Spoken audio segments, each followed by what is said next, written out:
early 1840s, a movement swept across America like a fire. Led by a Baptist preacher named William Miller, it was a message of ultimate urgency. The world was about to end. Based on his intricate interpretation of biblical prophecy, Miller calculated that the second coming of Jesus Christ would occur sometime between March 1843 and March 1844. Tens of thousands and perhaps up to 1 million people became followers. They were called Millerites. They sold their homes, gave away their possessions, and left their crops to rot in the fields. Why would they need worldly goods when they were about to ascend to heaven? When the initial dates passed without event, a new, more specific date was set. Indeed. October 22nd, 1844. This was it, the final certain day. On that night, thousands gathered on hillsides and in churches, dressed in white robes, looking to the eastern sky. They waited and they prayed. The hours ticked by. Midnight came and went. The sky remained dark and silent. As the cold dawn broke on October 23rd, it brought not a savior, but a crushing, soul-shattering realization. That is The Christianity. prophecy had failed. The day became known as the Great Disappointment. The It was a end of moment of profound crisis, the end of shattering the faith of a Christianity generation of believers. is the Yet from the great ashes of this failed disappointment. prophecy, new religious movements, like the Seventh-day Adventist Church, would eventually rise. A bizarre and powerful chapter in history about the incredible power of belief and the devastating silence that follows a prophecy that does not come true. All right now, the royal law makes it so clear that what has been will be again. What has been done will be done again. So what do I mean by this quotation? Simply means you see this very thing that happened about 175 years is still happening today in our midst. It is simply the days of Eliyahu. This is the days of Eliyahu in the making. This is the days of Eliyahu. Is in the making. It's in the making. Come on now.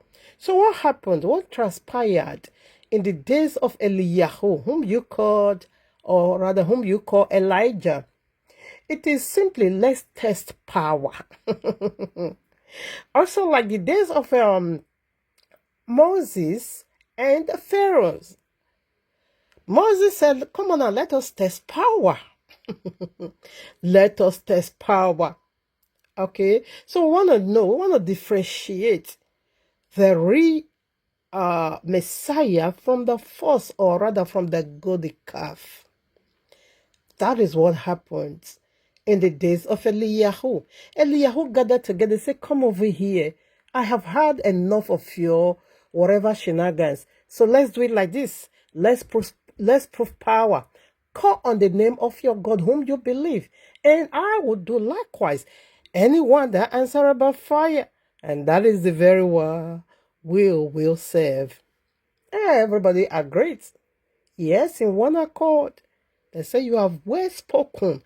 We will do this. 850 prophets of PJC against just one man of Yahuwah.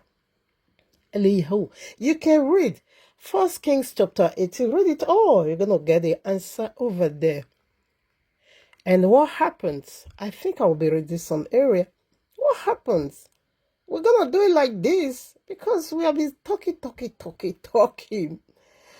This power these people is calling upon is not existing. It's a devil, PJC. He became mute. Now, 1 Kings chapter 18, let's see where the challenge is. Let me quickly run this through. Let me quickly just add it. 1 Kings chapter 18, verses 19. Now therefore send and gather to me all Israel unto Mount Carmel, and the prophets of Baal 450, and the prophets of gross 400. That is altogether 850 prophets eating from Jezebel's table, which eats at Jezebel's table. Jezebel is still here. Jezebel is still here. So Ahab said, okay, let's rush down to where and Elijah came unto the people, okay. Ahab said, okay, 22 now, or rather 21, and said, how long hath ye between two opinions? If Yahuwah be Yahuwah, this is where the challenge is. Exactly what we are seeing right now in the Christendom. Not just only in those days, this spirit is still displaying wickedness. Then said Eliyahu unto the people, even I alone remain a prophet of Yahuwah, just me alone. But Baal's prophets are 450 men, plus the other 400 groves, oh my father, groves. Let them therefore give us 2 bullocks, and let them choose 1 bullock for themselves, and cut it in pieces, and lay it on wood, and put no fire under. And I will dress the other bullock, and lay it on wood, and put no fire under. And call ye on the name of your gods. Call ye now, call up PJC. He said, the sky remained dark and silent. Call on Jesus.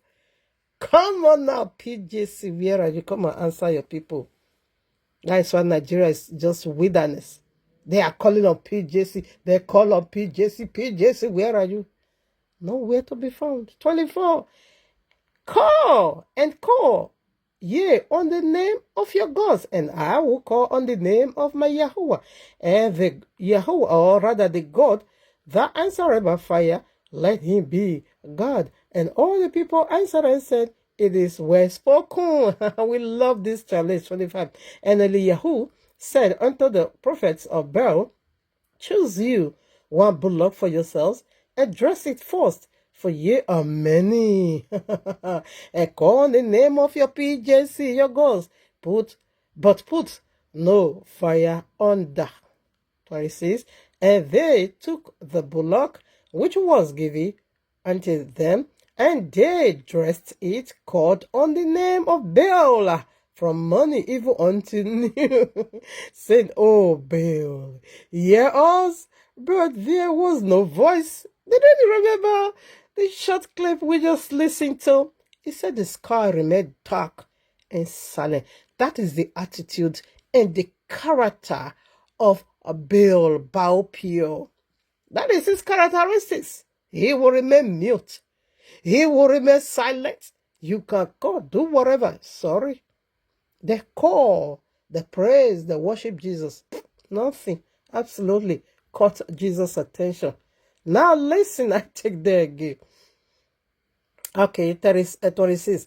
And they took the bullock which was given unto given them, and they dressed it, and called on the name of Baal from morning even until noon, saying, oh, Baal, hear us. But there was no voice, nor any that answered, and they leaped upon the altar which was made. Did you get that? 27. And it came to pass at noon that Eliyahu mocked them and said, cry aloud. Come on now, Jesus. Christian, cry aloud there. Cry aloud now. You Christians in Nigeria, cry aloud. Okay? Cry more. And this wicked spirit shift into 7 days Adventist. In fact, that is the wicked spirit again. Also in Jehovah's Witness. And he's still repeating the same nonsense. He's still playing the same games. And yet voice is still not heard. He's still mute. He's still mute. Jesus, shut up your mouth and let me hear what. Why, boy, if I go no where is it? Where I need to go back there. 26 or right the way. Okay, let's take 26 again. I think I've read that 27 now. And it came to pass at noon that Eliyahu mocked them and said, cry aloud, for he is a god. And these people did. They put on with their white garments, white robe, white wedding garment. They want to flew into heaven. They sold their houses, they sold their companies, they sold their whatever cars, oh, their farms. Oh, they give away a wonderful earthly desire. And say, what for? What do we need? No, this is not needed. We want to go to heaven. What a great disappointment. That is what Christian is. Literally, that is the name of Christian. Great disappointment. Let me take 27 again. And it came to pass at noon that Eliyahu mocked them and said, cry aloud, for he is a God, isn't it? Either he is talking, Jesus is gossiping somewhere, or he's gossiping with Celestia, or he is pursuing. What is Jesus chasing after? He's pursuing. Or he is in a journey. Travel to where? You must not travel. Jesus, you must not travel. He's on a journey. Or peradventure, he is sleeping. He is sleeping. Oh, wake him up and must be awakened. You guys should go and wake up Jesus. Wake Jesus. 28. And they cried aloud. Okay, now come on now. And caught themselves. Oh, my Father. After their manner, with knives. Oh, till their blood gushed out upon them. Oh, wow. And it came to pass, when midday was past, and they prophesied until the time of the evening, until the time of offering, oh, what am I saying? Yeah, until the time of the offering of the evening sacrifice, that there was neither voice, nor any to answer, nor any that regard. That is Jesus. These guys prayed. They did the works of faith for PJC. But PJC, he traveled. He was on a journey. He's chasing something. Or he's just chasing after something. Or he fall asleep. He's a gogoro man. That is why he's a drunkard. That is why Christians said he turned water into alcoholism for them to be drinking. Jesus is an alcoholism. Jesus is alcohol addict. He's an alcoholic addict. He is an ogogoro master. Let me put it in our pidgin English. Ogogoro. Nonsense. How can that be? Anyways, greetings, family. Greetings to every one of us. Hope we all are doing great on this wonderful, glorious, lovely day once again for you and I to circle around YAHUAH'S eternal blessed throne and to just get our soul, spirit, and body, our totality, our past, right now, and future filled with YAHUAH'S eternal divine breath. That is the golden pen that is going to rewrite your history. It will travel way back to your beginning, and it will set the foundation straight. And again, will return to your present right now. He will set it strong. And again, to your future, he will build eternal golden mansion for you. That is what the breath of YAHUAH does in our lives. Is a golden pen, okay, to rewrite history. It renovates, touches every organs, every tissues, everything, whatever, anything that is dead. Yes, they come back to life. That is the word of YAHUAH. They come back to life because the word of YAHUAH is here and ever forever. All right, now, family, thank you, my Abba. I just love you. Give you all the glory, give you all the honor, give you all the adoration. Every single thing you created in heaven, on earth, and under the earth said, you alone deserve it. You alone owns it. You alone are worthy to grab it. We offer it at your feet. It is yours. Nothing else. No one else. You alone, YAHUAH owns it. Every single thing you created says so. Not them that cannot hear prayer. Jesus, come and answer prayer. You were nowhere to be found. Rather, you now begin to tell rubbish. That is PJC. Christian name is the great disappointment. That is what that religion actually makes. All right, now, family, let's do another part, like I said. On a share brother today. Oh, my, I'm really tired. But yes, still need to be done. Today is Tuesday anyway. I just came from work. Because tomorrow I will be working again, of course. So I'm just doing my message now, but I will upload it tomorrow, Wednesday. That is what I normally do, because I will be returning in the evening, so no room to do message. All right, so today I came earlier for that reason. I didn't even come earlier. I'm doing this message around 8 in the evening. So, yeah, that is my life, and I love it. Thank you, Abba. Thank you for you make my life so beautiful. You make my life so wonderful. You make my life so gorgeous. It is now I'm enjoying my salvation. It is now I'm really enjoying my salvation. It is now I'm enjoying my salvation. It is now I know the meaning of salvation. It is now I know how so sweet salvation is. It is now I taste the sweetness of salvation. I'm sorry, of salvation. It is now I'm really enjoying my salvation. It is now I'm really enjoying my salvation. It is now I'm really enjoying my salvation. Okay, I love my life. Life is so sweet. With Yahuwah is so sweet. I feel like a newborn baby. I am really enjoying my life. That's it. All right, now, so let's do what we're here today in this presence. All right, now, like we know already, title, we help navigate us into Holy Scriptures. Thank you, Abba. Thank you, Yahushua HaMashiach. Thank you, Ruach HaKodesh. Bless your holy mighty name, Abba Yahuwah. Thank you for our lives. We, your choosing, we, your elect, people so dear unto your heart. We say thank you, my Abba. I and the camp of Israel say thank you. Hallelujah. Hallelujah. All right, now, family, let's do why we're here today in His presence. Like we know already, title always the help navigate us into Holy Scripture. Title set the record straight. Okay, now Imanji, I will just come. After this, we'll just begin to open into book or Bible, Bible, or rather the royal law. Prefer calling it the royal law. And begin to talk. What topic are you talking about? So, title will set that record straight.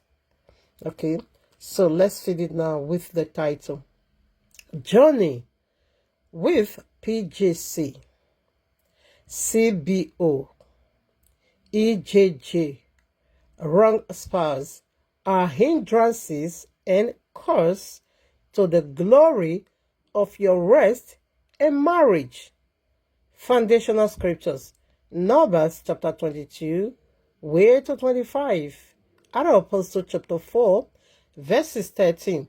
And the reason why I put that there, this one still go for my testimony. Like this very message I'm doing is just jot it down. It's a kind of jot it down. Because I should have been creating playlist, okay, that has to do with my own testimony. But unfortunately, the message keep pumping, keep coming. I said the more we talk about this very topic, the more Abayewa keep bringing message. Another one came again. I hope that this could be the final. I hope so. Child bride.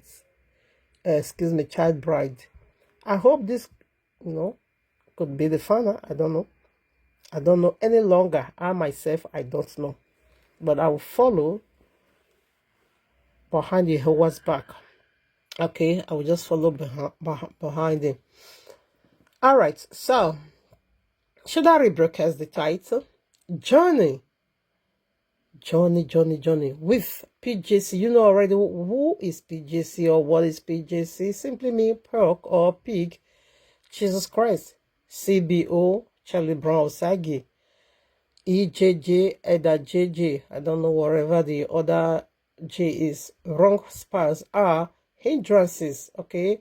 And cause, not just to stop you from entering into rest and glory, but also it will put a curse on it.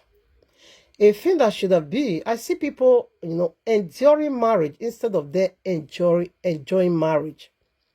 That is the only simple, that is a simple illustration of what is going on here. Abiwa, please take absolute control. Because I have so much to talk about today, but it's like, I want it to flow. I just want this statement to flow. I want it to keep pumping out.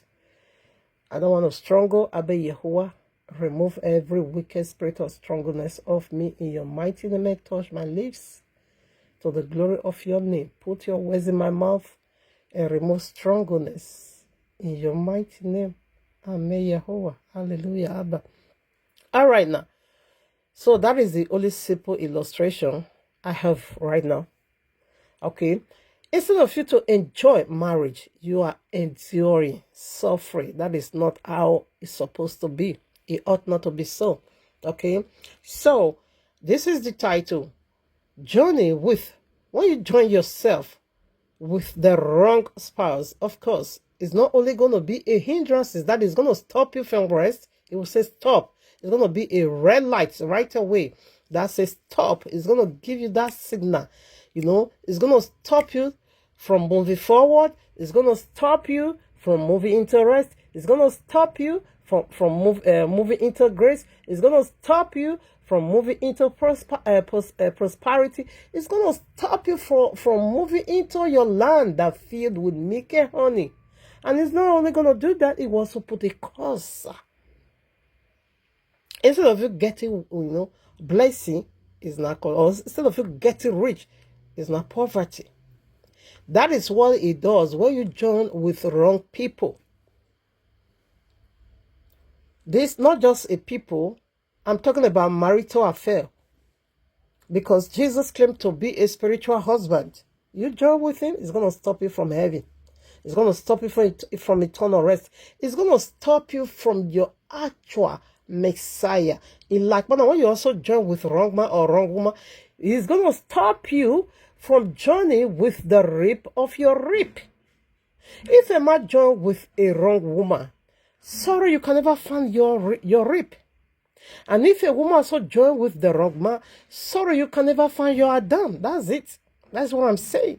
So what happens if you if you hook around, or you join with the counterfeit, with the duplicate? Oh my Abba, have mercy upon me. I'm struggling. Something is fighting my tongue. Ribababo shandalabo sekeyaba. Oh shakarabo hindarabo handarabo sekeyaba. Abewa, put them off my mouth and let me speak with the tongues of fire.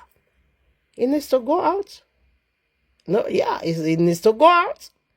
Okay, so when a woman joins with the wrong man, these are the two useless, non-entity, notorious armed robbers Jesus brought my way. Jesus has to join with this nonsense, the sons of Jezebel. Therefore, they will. In fact, I'm no more there. These are hindrances. That's what I'm saying. These are blockage. And when you join as a man with the woman that is not yours, she's going to become a Delilah. That is, you just join with Delilah and with Jezebel. In like manner, woman, when you join with a wrong man, you just join with devils, red beast and red dragon. Remember, Jesus called himself a husband. That was why his bride prepared themselves, put on their wedding garment, and give away earthly possessions, and all those, earthly desire. They renounce them all and say, what for? What for? Can this be compared with my bridegroom? I beg you. They threw them all in the dustbin. And where were the husband? The scar remained dark and silent. That is the nature of Christianity. Is the end of it. So it like man and woman when you join, of course you just hook up with serpent. It's gonna be biting you.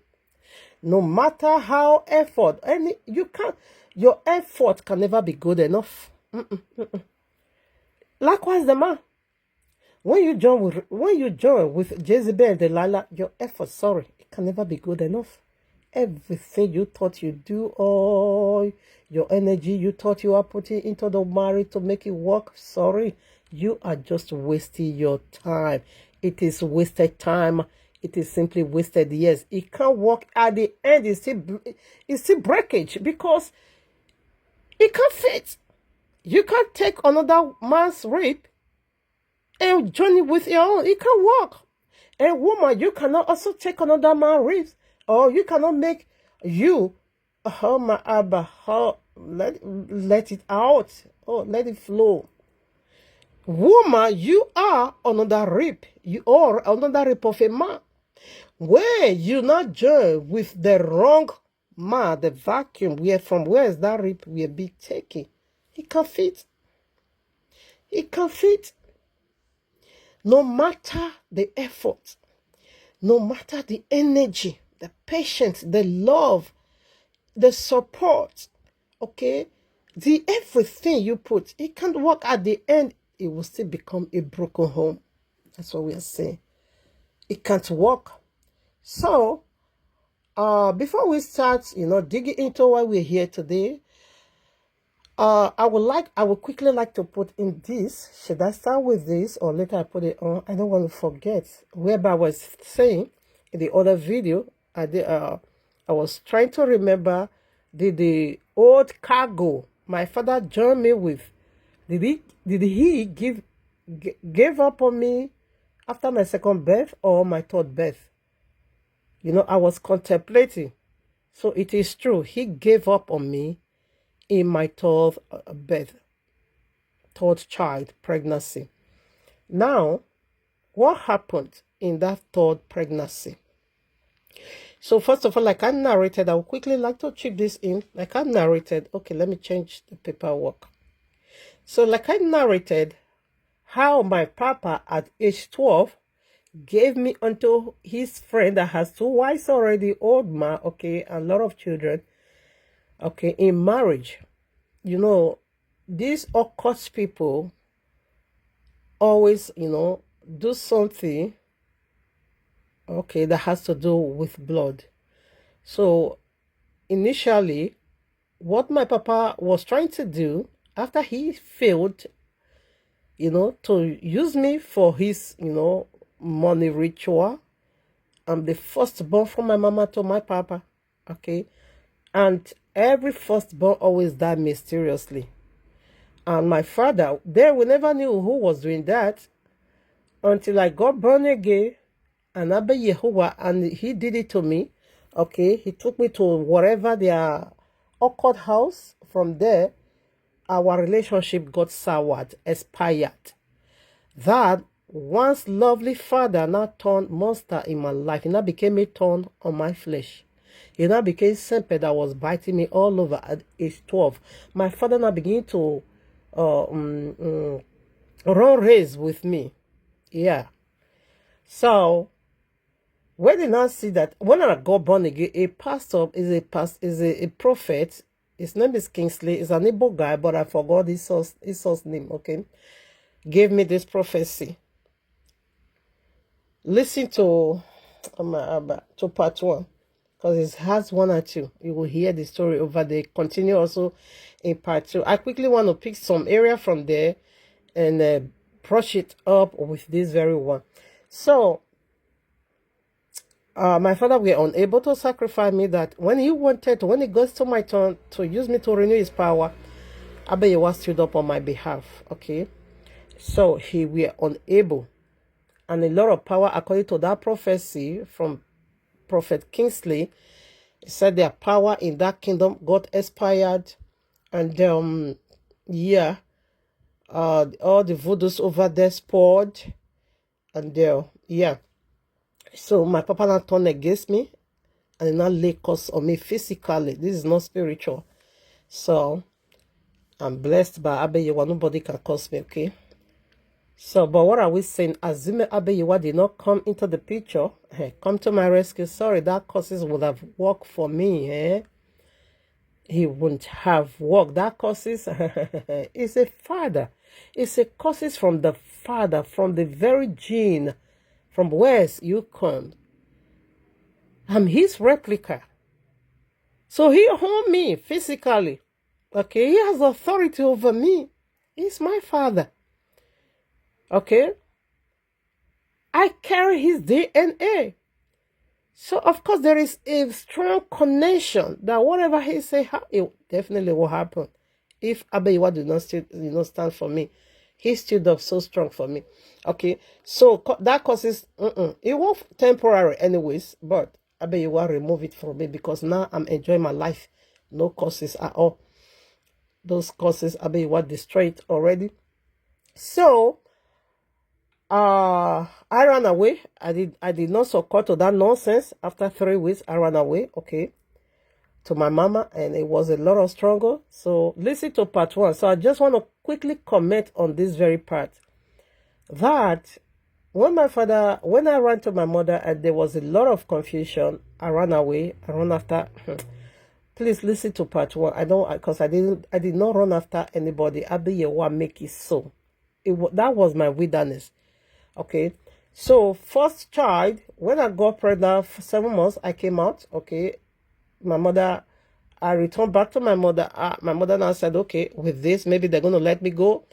Afterwards, my mother returned to my father and let him know, that this very child is pregnant now. I got pregnant at age 13. So my father now said, okay, fine. 7 months, my mother told him, he said, okay, fine. I gave you 4 months to return her. 2 months to be put to bed, and the other 2 months to take care of her. Well, 4 months, then bring her to me.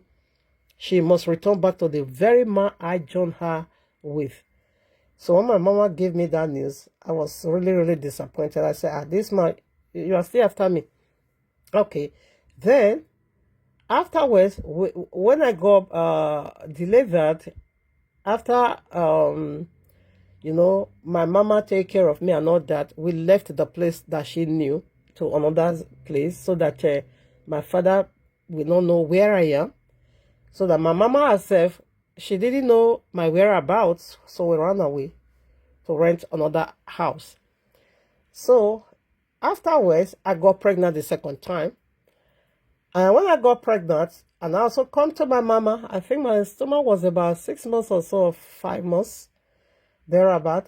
And I come to my mama. So with that, my mother let me know and say, your sister is about to tie the knot. And do you want to come? We are going to my papa's house now because she wants to get married.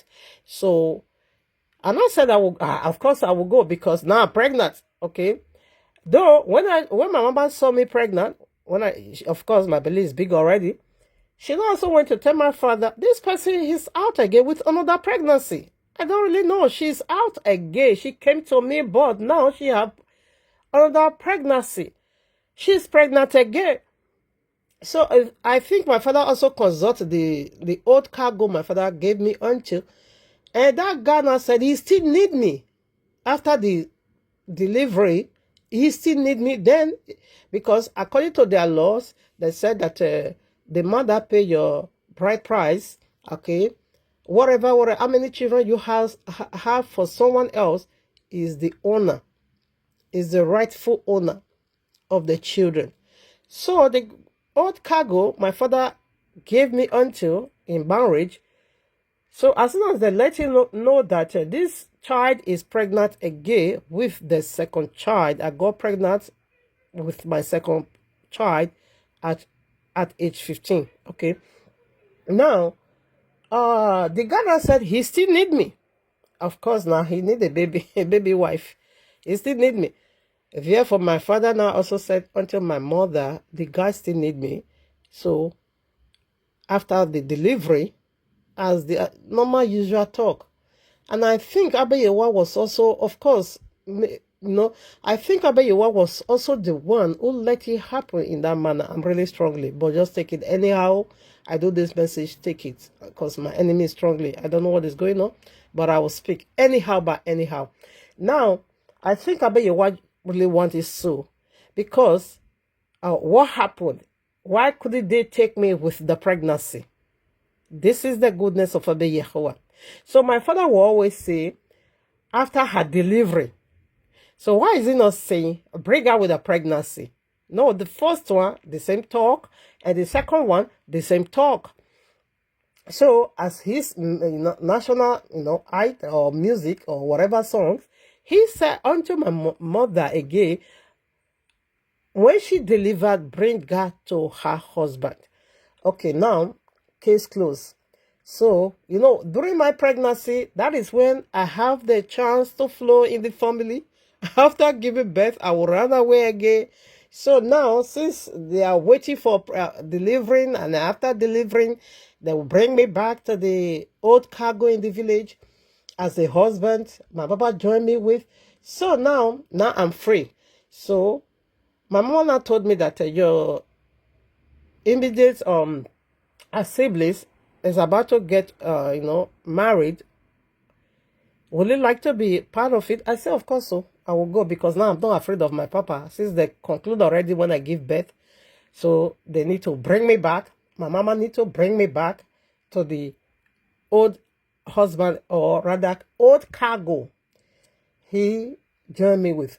So afterwards we got oh my Abba, what is going on?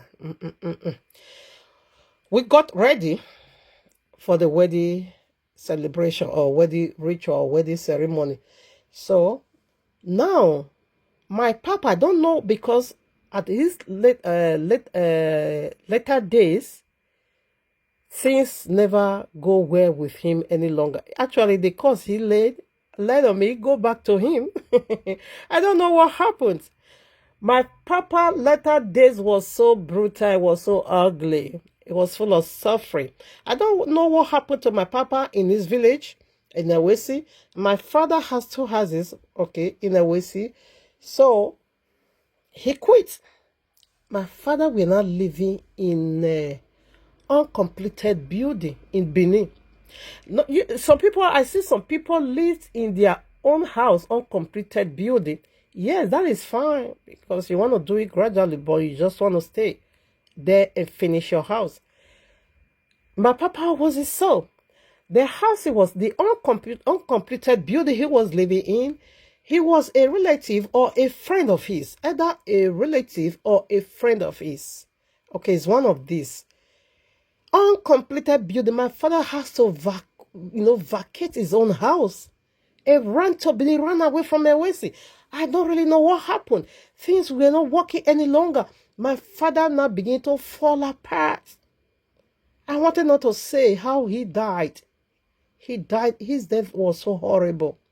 Okay. So things were not working fine any longer.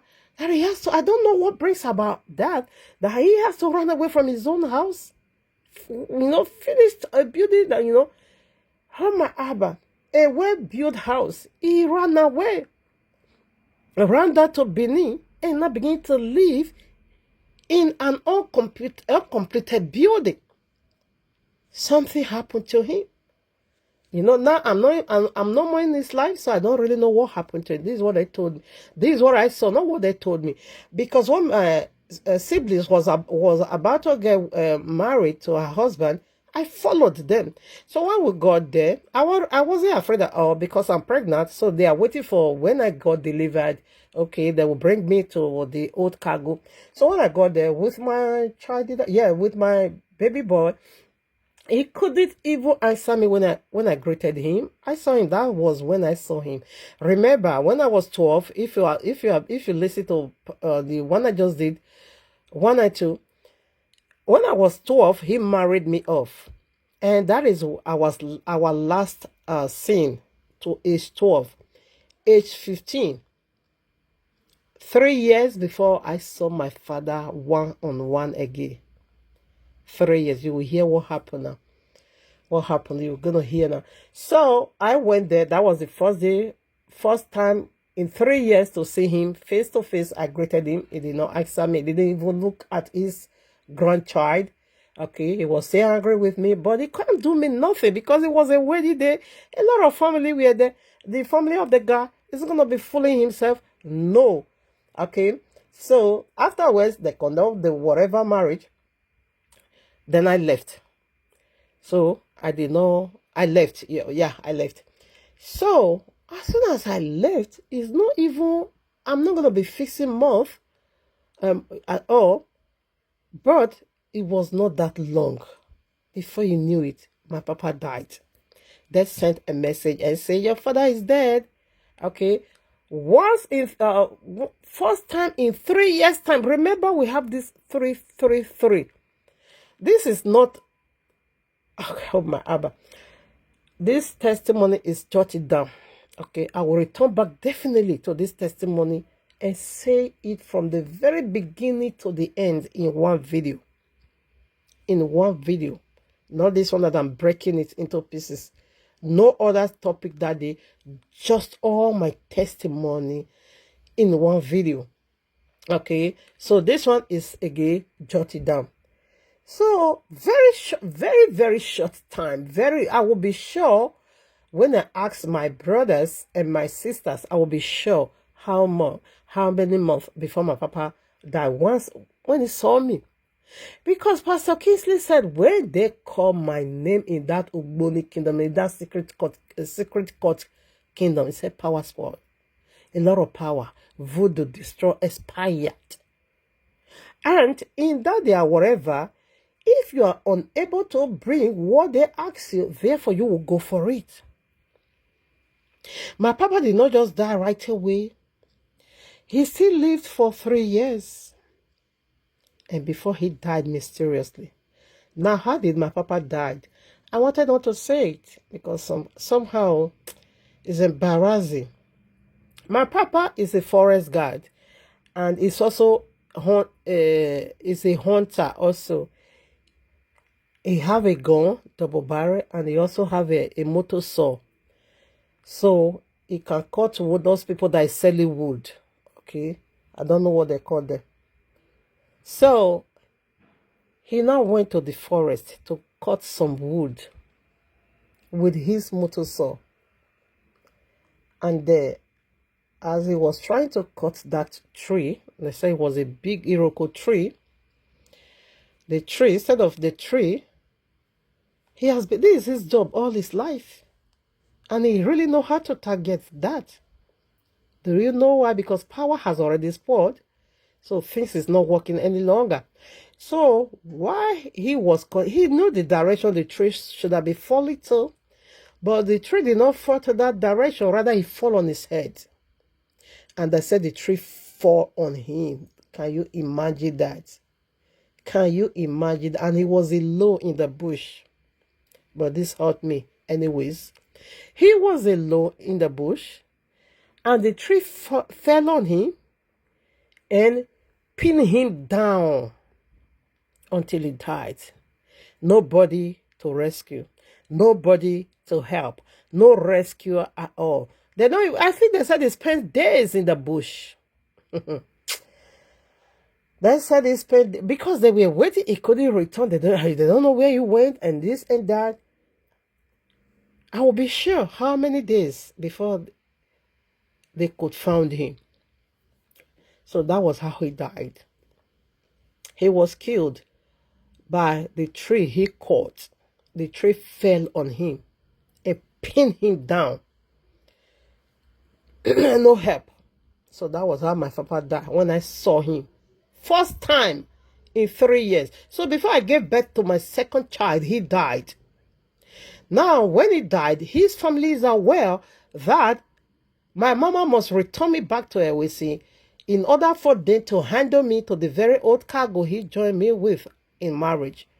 So, when my papa died, therefore, I and the other brother of the very guy that got me pregnant will not travel because my mama sent me a message. Everybody was crying. Me, I did not cry. I won't lie. I didn't cry. But it hurt my body. I didn't cry. Okay. So when they told me that my papa passed away, and I said, okay. My mama said, they have this belief and say, you must be there. You must show yourself. It is your papa's burial. You must be there. Okay, don't let it be a curse on you. It is a taboo. You have to be there. You must get ready and go there. And I said, okay. I told the guy that got me pregnant, and his family also resolved this within them. And then I said that guy himself is not going, but his elder brother will go with me. And I said, okay, so we go for the meeting, because they call for a meeting that all his children needs to gather together and let us have a meeting how we're gonna be, how we're gonna bury my father. So the elder brother of the guy that got me pregnant, I said, okay, he will go with me, brother Sunday. So we now traveled down to Ewesi. So we now went to our family house, and they almost eat us raw. They almost eat us raw, because they were saying that when I was going, I did not go with my boy, and so I dropped him with my mama. So then I said that, something brought about argument, and that man was so fearless. Brother Sunday was so fearless. He spoke outstanding. He was so fearless. He never looked at no faces at all. He gave it to them the way it's supposed to be, and said, how dare you? How can you say you want to carry, you want to take somebody else's charge, 2 children, and handle? Then so what had, so then I begin to argue there. I was just looking at them. I didn't say a word. Then I said they are just waiting for me to, get delivered. They will take the 2 children. Brother, I said that is a pure lie. That one can never be. Because this is my brother's children. Nobody can dare. Not when I'm alive. If that is a tradition for you guys, but it cannot work for us, because this is our children. Then I asked, did your brother marry? That one I said, that is none of my business. But as far as I'm concerned, the first child and this one that she's also pregnant is our children. If you say you want to get the girl, but we will take our children. These 2 children, it belongs to us. So he really spoke very, very well. So to cut the whole story short, then I said, okay, after the meeting, we should return back so time for the final meeting before the burial. So as soon as I left, and I said, brother, I'm not coming back here, including the burial. I will not show up. I'm not coming here because they are stressing me. That one I said, okay. Really, I didn't go to burial. I did not even see how I wasn't aware. I said, because we only came for meeting, and see how they were insulting me. See the nonsense they were swearing. See the rubbish they were saying. No, I don't want to go there any longer, brother. I'm not going for the burial. When I go home, I say, Mama, please, I'm not going for the burial. I just make it clear, I will never present in that burial. And it was so I didn't went. So when we returned from my father's village from that day, as soon as I got home, I almost miscarried. I think that pregnancy should be 6 months. And I begin to, blood now begin to pop up from my vagina. And I begin to see blood. Oh, my father, what is going on? But meanwhile, I was very strong. But blood was just coming out. All of a sudden, what happened? Oh, Abba Yahuwah, you have been so good to me. My private partner got swallowed. It's not swelled up. It was swelling. What is this? What is going on? Blood is coming, and my private part also pop up, swell. What is going on? So, when the guy came, and I'm like, I'm seeing blood. He said, how come? I said, I don't know. And my private part is also swelling. It's hurting me. What?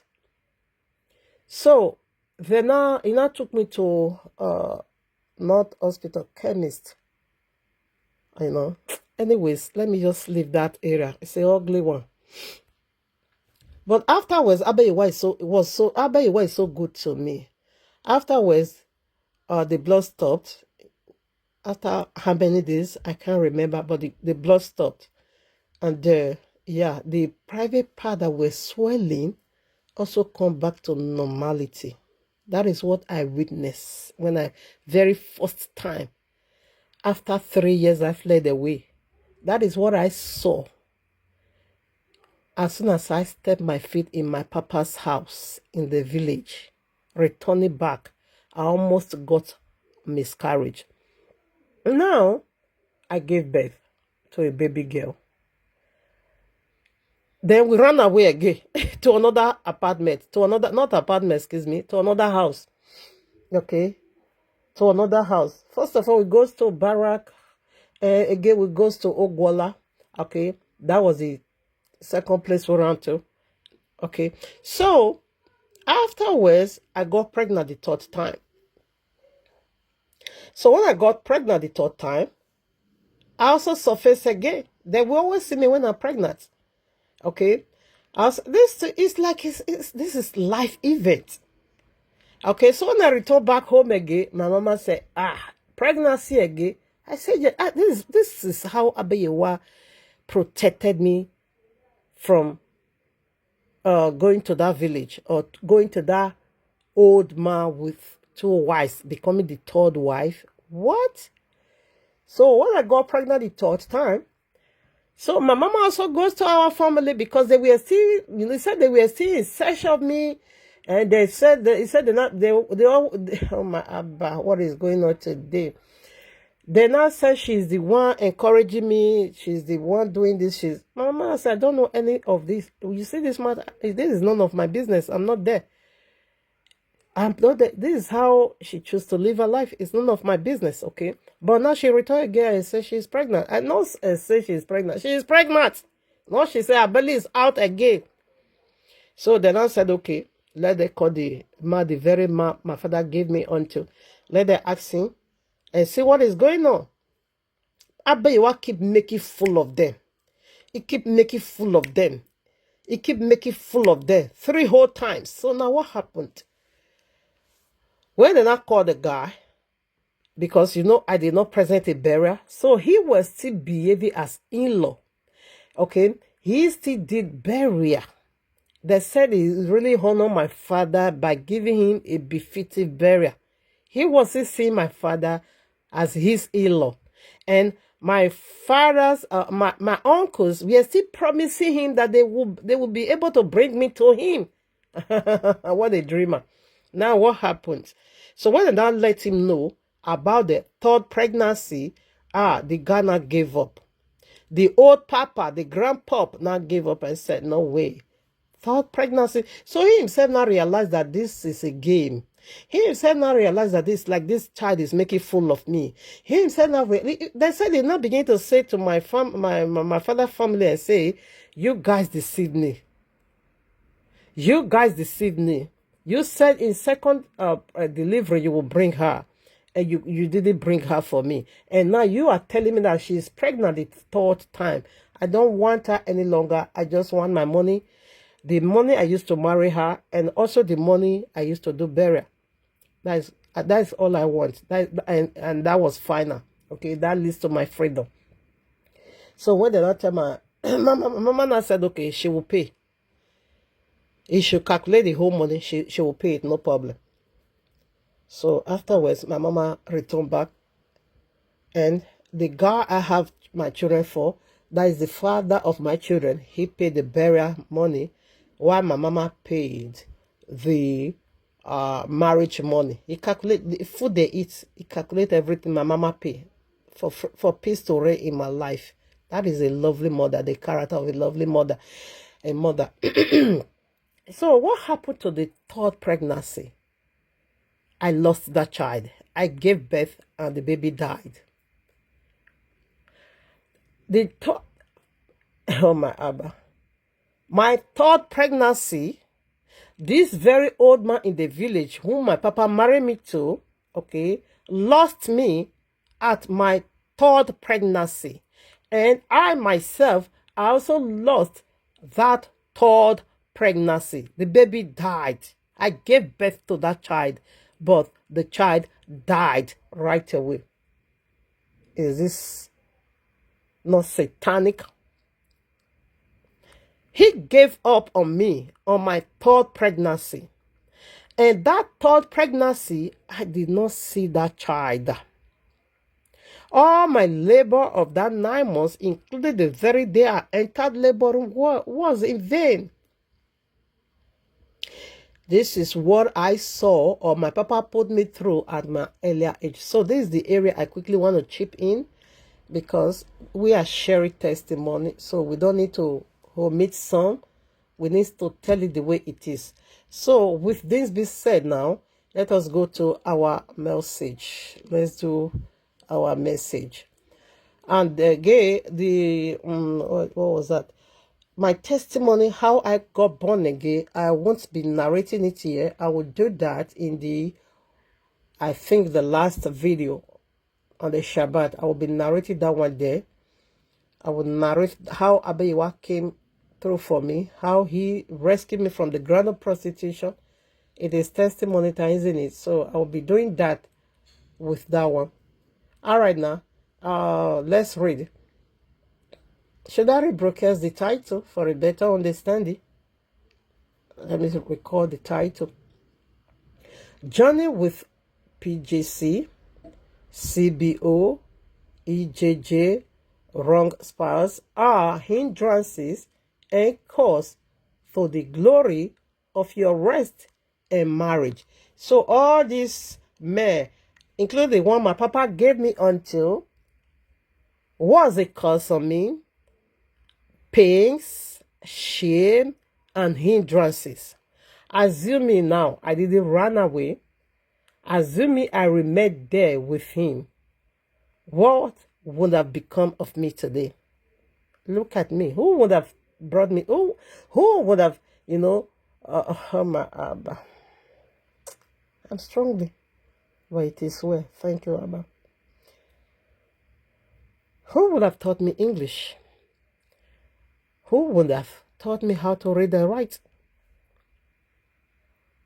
And maybe by now, I would have been dead. Because it's a village lifestyle. It's a suffering lifestyle. Okay. Thank you, Abba. Love you so much. You have done me so well. You have done me so well. I'm 53, but I don't look my age. I don't just look my age. Assuming I'm in the village, by now, maybe I will be walking with walking stick. You know how terrible village lifestyle is. Thank you, my Abba. Love you so much. So, let's preset our title now. So, I quickly want to chip that in. So, he gave up on me in my third pregnancy, and I also lost that third pregnancy. I couldn't see that child. I couldn't see that child. I couldn't breastfeed that child. I only carried that child 9 months. After that, they said that is what I used to pay. The stress I take, or whatever, or the rebel. So then I rebelled against them. So they said part of me must, go down the grave, and it was so. So, YAHUAH will ask that for me. Joshua chapter 23, verses 12. Else, if ye do in any wise go back and cleave unto the remnant of these nations, even these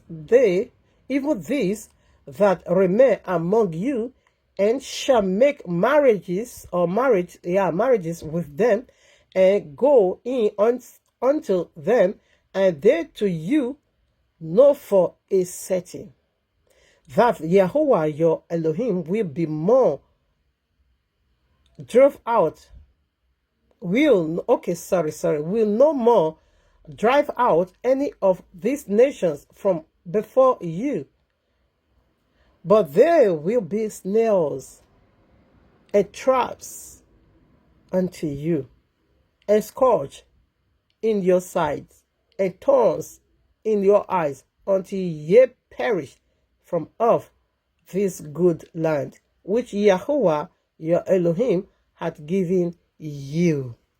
So, did you know why we are reading this? He said when you marry the wrong people, because the other nations we are wrong people to the people of the book, you ought not to join with any other one or any other nations other than your own tribe. Don't join with them. He said they're going to be a snare, and they're going to be a trap. They're going to be a hook. They're going to be a thorn on your flesh. So is that a good news on you? Whereby a thing or a man or a woman you thought you married to, instead of you both becoming one, so what happened? You not join with tongues and tassels? See what one would join with. When you marry the wrong man, when you marry the wrong woman, this is what it is. Look at what it is. It said for sure, of a sure word. It said Yahweh is not going to be driving them because now you join with your enemy. It's not going to drive them out anymore for you. Now see what it said. But they shall be snares and traps unto you, and scourges in your side, and thorns in your eyes, until ye perish. He said this is going to lead you into destruction. Journey with the wrong man or the wrong woman. He said this is what is going to become of you. Stumbling block, hindrances, a snail, a thorn. Do you know what that chuku, like all those bones is going to be, pierce you everywhere. It's going to pierce you everywhere. Do you get that? So this is how, destructive it is when you join with the wrong person. Like my papa wanted me to join with someone else's husband. This guy have 2 wives. And his old man is very old. What do I know? A child of 12 years old? To stand before, I don't really know his age. I know he was an old man. I think that guy should be above 50. And you want a child of 12 years old to deal with such a... What conversation? What am I going to be discussing with him? How am I going to be relating with him? What do I know about him? Is he not a stranger before me? How can I communicate? What a terrible life.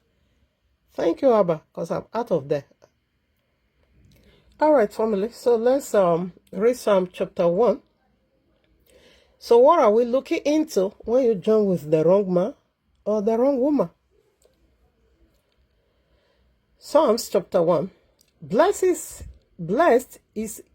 the man that walketh not in the counsel of the ungodly. Ungodly. What is this? Okay. Ungodly. Nor standeth in the ways of sinners, nor sitteth in the seat of the scornful. But his delight is in the law of his Yahuwah, and his law doeth he meditate night and day. Remember, Jesus brought J.J. Charlie Brown unto me after I have also escaped that of my father. Jesus now brought unbeliever, which is Charlie Brown. Sinner, which is Charlie Brown. Scornful, which is JJ. The two pictures, the two men, I just displayed their pictures, whatever. Okay. JJ is a mocker, and JJ is a scoffer. And he said, you are blessed if you don't join with them, if you don't take their counsel, if you don't stand among them, if you are not found within them, if you don't sit in their seat. He said, you are blessed. But this is the very demon Jesus brought unto me, unbeliever as a husband, a scoffer or a scoffle as a husband. Right? So, let's proceed. Genesis, now we want to look into a marital covenant. Genesis chapter 2, verses 18 through 25. We see already what is going on here.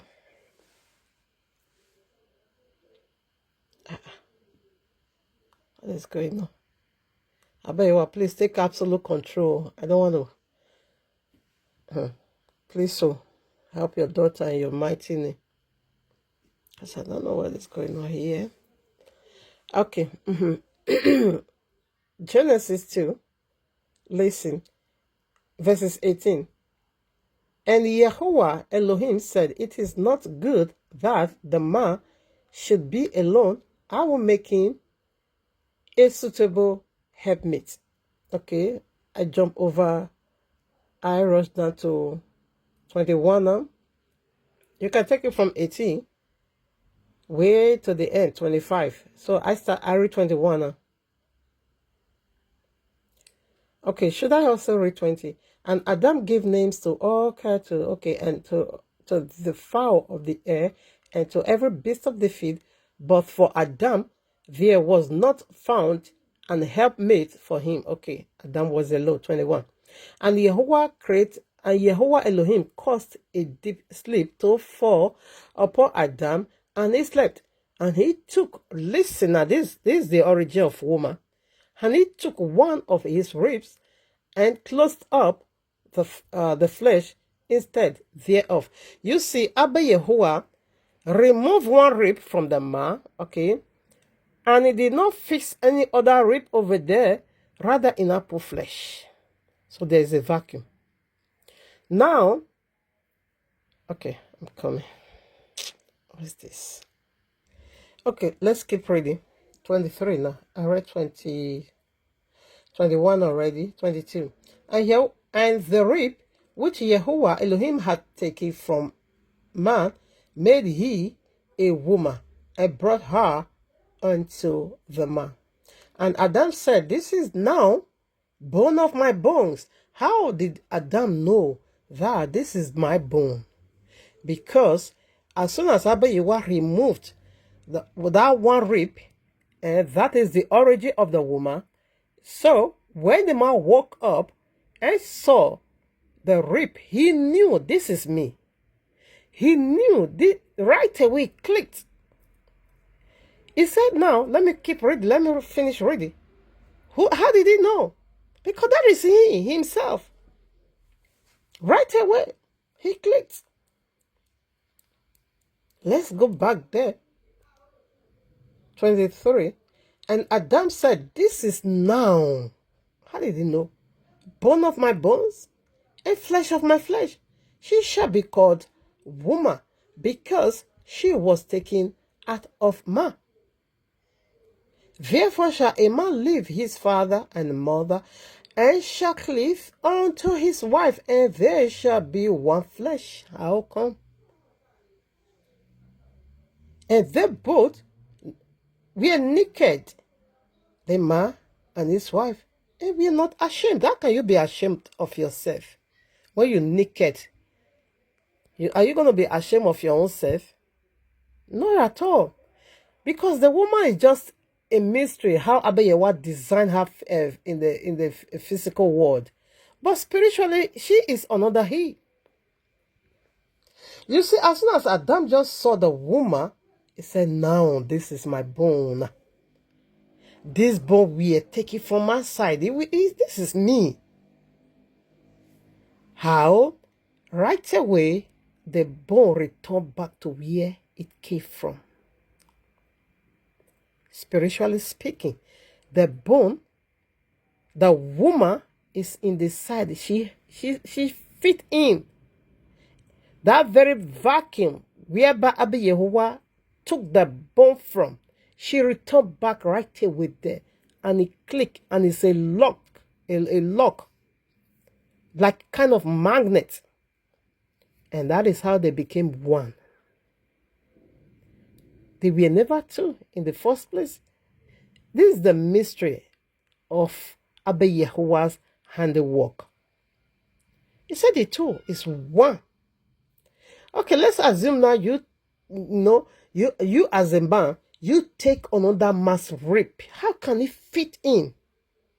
How can the magnet can't work at all. He can't click. He can't enter. Not at all. Because that bone is, oh my father, I'm strongly, but I will do it anyhow. Because that bone never come from that very position. So it can't be fixed in. It's like kind of you take somebody else's key and you are trying to use it to unlock your door. It can't work. Except you get your own rightful key and put it in the mouth of the lock and open it. But when you not take someone else's key and you are trying not to use it to open your own door, it can't work. It can't click. It can never click. Or you take someone else's car key and you not enter your own car and you say you want to drive your car with another man's car key. That can't move. It can't work. In fact, it's going to be crippled. It can't work. It cannot just work. Or you use size 40 and you now went to the market to buy 45. How can you walk size 45? How? And I see many of you putting on oversized shoe. And I also see many of you, your size should have been 42, but you are just wearing 37. How can you move? You're going to cripple, eh? You're going to hurt your feet so bad. So when it's small size, it can't walk. When it's oversized, it can't work. That is how it is. How long are you going to be using a very tight shoe that is not even your size? How long are you going to be using it? Can you use it to even walk? Whereby you use for the size, 42, whereby 42 is your size, your actual normal size, 42, size 42, and you now go to the market and buy size 37. How can that work? Can you tell me the magic over there? Or you use size 42, you now want to go and buy size 52. How can you move a feet? Can you move your feet? It can't work. So in like manner, that is what it is. He took the rib, and as soon as Adam saw it, Adam now said, this is my bone, eh? As soon as Adam said, the bone returned back to where he came from. That bone returned back to his once position. He clicked. That is why you will see some marriages like heaven on earth. That is why you will see some husband and wife, they are just like brother and sister. Because it is the guy or the man found his right rib. It did not mess it up. There is no transgender over there.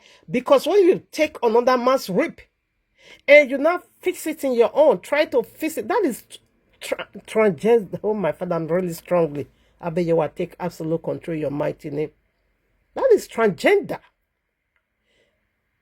That is, oh, should I say this? Kind of a same sex. Because the rib you put is another man.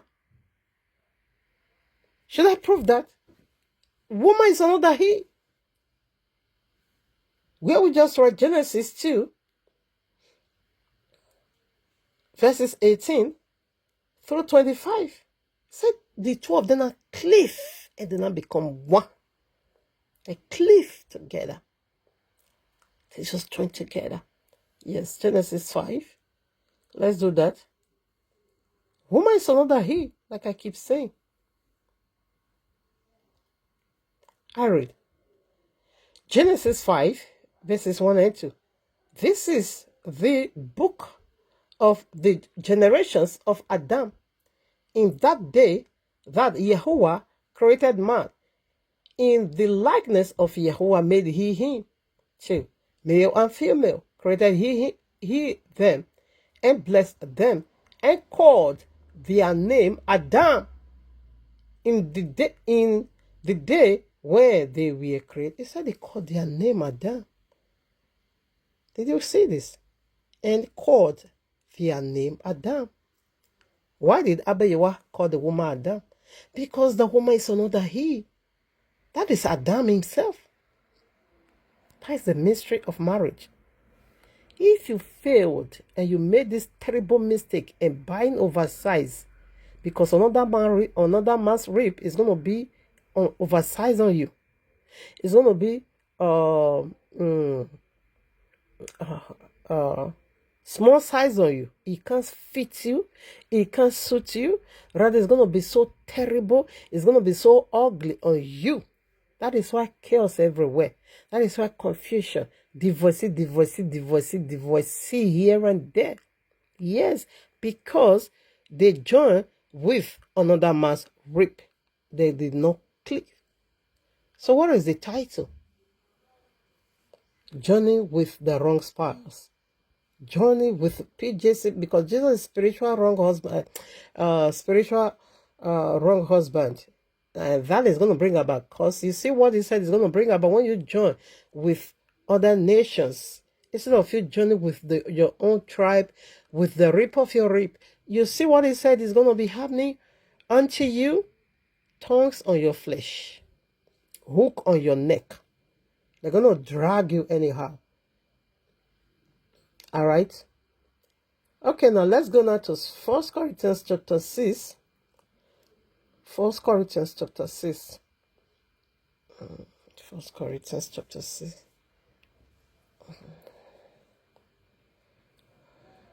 Oh, I'm a bit tired.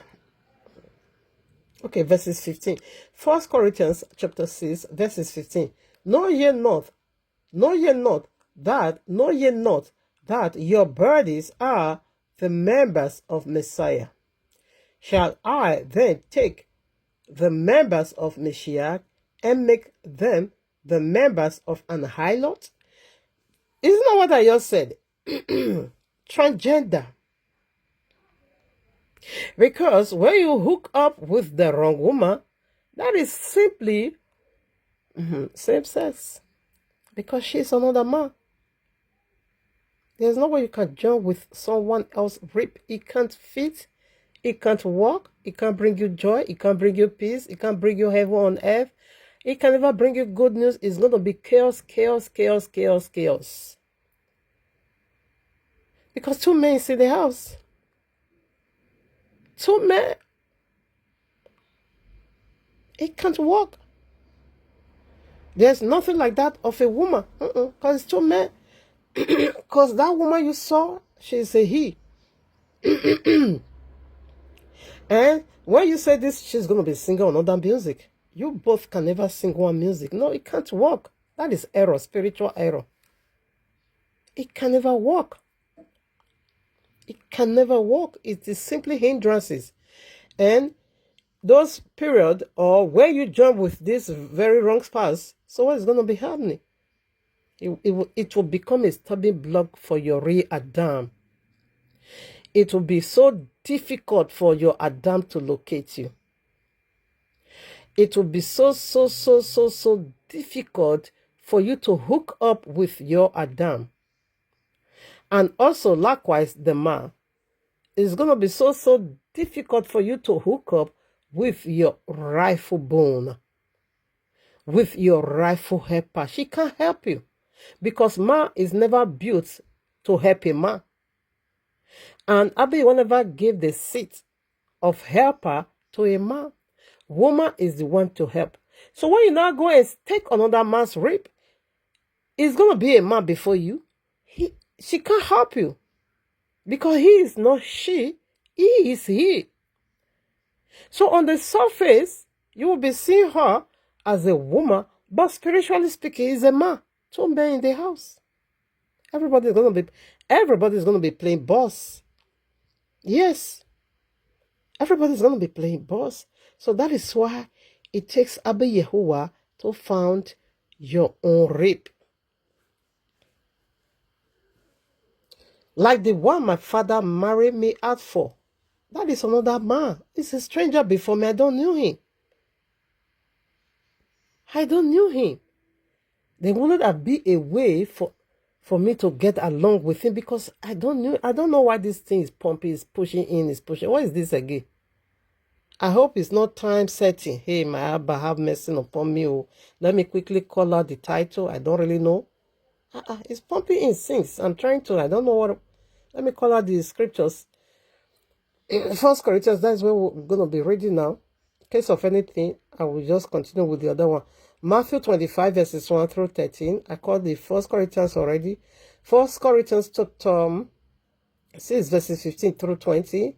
Matthew 25, verses 1 through 13. John chapter 19, verses 30 through 37. 1 Timothy chapter 4, verses 1 through 5. Hebrews chapter 5, verses 12 through 14.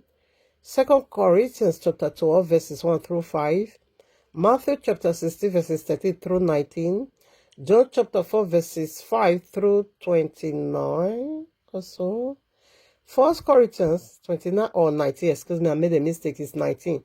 John chapter 4, verses 5 through 19. 1 Corinthians chapter 4, what was that? 1 Corinthians chapter 4, verses 16 through 17. Am I sure? Oh, no, no. Okay, yes, that's correct, You see, it is 1 Corinthians chapter 3, not chapter 4. I was wondering. I couldn't relate. 1 Corinthians chapter 3, verses 16 through 17. Leviticus chapter 10, verses 1 and 2.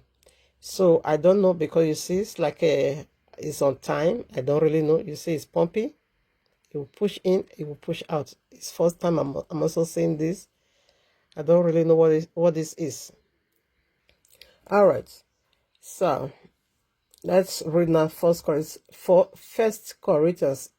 As you can see, I'm really strongly. Something is fighting my tongue so hard. But Yahuwah pass you. You are just making noise. You can't stop it. Yahuwah pass you forevermore. I will still do it anyhow. All right, now, family. Let's read. 1 Corinthians chapter 15. What am I saying? 1 Corinthians chapter 6, verses 15 through 20. Know ye not, that your bodies are the members of Mashiach. Shall I then take the members of Mashiach and make them the members of an harlot? Yahuwah's forbid. He said it's an abomination. Now we want to talk about my father, help your daughter. Now we want to talk about the spiritual husband. PJC claimed to be a husband. From the physical one, like Romans chapter 1 verses 20 said that the physical one is going to be navigating us into the spiritual. It said the visible things is going to be bringing about understanding about the invisible. All right. So this physical, marital, or whatever duty, all right, is going to be navigating us into the spiritual. So PJC claimed to also be a husband. That was why his bridegroom, what am I saying? His bride got herself ready and put on her wedding apparel, which is the white linen they put on. Unfortunately, the bridegroom the day shows up. He was sleeping. He was pursuing something. Okay, he was on a journey. He was mute. No voice, and the sky remained dark and silent. So, here now, he is saying, you cannot take the body, the rib. Every believer's or elect should be the rib of Yahushua HaMashiach. You see, this thing is pumping and I'm scared. Should be the rib of Yahushua HaMashiach. So, you cannot take the members, the rib, because if you are Yahushua's follower or elect, you are his bride. Remember, he's a husband, spiritually speaking. You are his bride. So, you cannot take his rib and tie it with PJC. No way. It can't fit. He can't walk. It's oversized and it's also a small size. In either way, it's condemnable. In either way, it is a taboo. It says Yahuwah forbid. It is an abomination. It is a forbidden thing. Yahuwah's forbid. You can't take... Okay, should I quickly do that before, for a better understanding? Let's rush that. We will return back here. Let's go to John chapter 19. You see, in the case of Adam, for his wife, for him to have a wife, Abiyawa pierced his side and took one rib. And that was the origin of his wife, okay? And wherefore Abiyawa called both Adam. That is to say, woman is another he. Now listen, John chapter 19, verses 30 or so. Yes, 30. When Yahushua therefore had received the vinegar, he said, "It is finished." What finished? First message should that be, done away with, which is PJC. But to my surprise, you still tied the knot with him. And he bowed his head and gave up the Ruach or the ghost. Or no, I hate that language. The spirit. 31. The Yahudim, should I be ready the preparation? No, I don't think I'll be ready. You can take it from 30 to 37, but I just want to skip some area. 34. But one of the soldiers, okay, to 33. But when they came to Yahushua and saw that he was dead already, they broke not his legs. 34. But one of the soldiers with a spear, listen, pierced his side. Where did the woman come from? The side of the man. Pierced his side, and forthwith came there out blood and water. When a woman is giving birth, that is the two things that always come to bear witness. Okay, that on this day, a child is given. On this day, a soul steps his or her feet on the earth. They are bearing witness, blood and the water. Now, what happened? Exactly. When Abiyawa also pierced the first Adam. Remember, Yahushua is the second Adam. When he also pierced the first Adam, that is what also came through from where the rib came. Now, there will not be a need for the side of Yahushua to be pierced. If it goes to the illustration in Exodus chapter 12, you're going to be seeing that the blood was supposed to be placed on the head of the litter, okay, and head, okay, on the head, on the ear, and then, okay. Now, the side shouldn't have been pierced. Should that be pierced? So what am I saying? Should it have been pierced? Why was the side of Yahushua being pierced? Because you will see they pierced his hand, nailed to the cross, the right hand and the left hand. You see? You see how wicked devil is. He's fighting my tongue. But I would do it anyhow. Because Yahweh passed all of you. In Yahweh's mighty name. Now listen. When you go to Exodus chapter 12, you're going to be seeing Passover illustration over there. That is, they should put the blood on the head of the house, the litter, the right side and the left side. That is his two hands, okay? But the side, there would not be a need for that. But this happened to fulfill the journey Abiyawa has already begun with the first Adam. Remember, the second Adam is erecting the kingdom, the fallen kingdom, okay? The kingdom, the fallen kingdom in Genesis chapter 3. So he's rebuilding it. So that is why he go the ways of the first Adam. Now, as soon as that side was pierced, that is his wife. That is the rib. And Yahushua said, I knew you. Okay? I knew you. And he also said to some, I never knew you. And they that he never knew, they are the rib of another man. Yahushua don't need. But you see us that he foreknew. He knew us. We are his rib. We will not do him, we will not cause him no pain. We would not ever, we will not blaspheme him. We will not curse him. We will not insult him. We will love him and will worship him, will serve him. Okay? You see what I'm saying? I said, I thought in the ways of Jesus, carrying the cross of PJC, I thought that was all about salvation. I'm on my dry fasting again. I thought that was the ways of salvation. I thought that is the package of salvation. I thought that is what they call salvation. That looks suffering, it looks pains, rejection, humiliation, dehumanization. I say, is this what they call salvation? Little did I know I was walking with the wrong version. The very one PJC lay on the ground for me to walk through.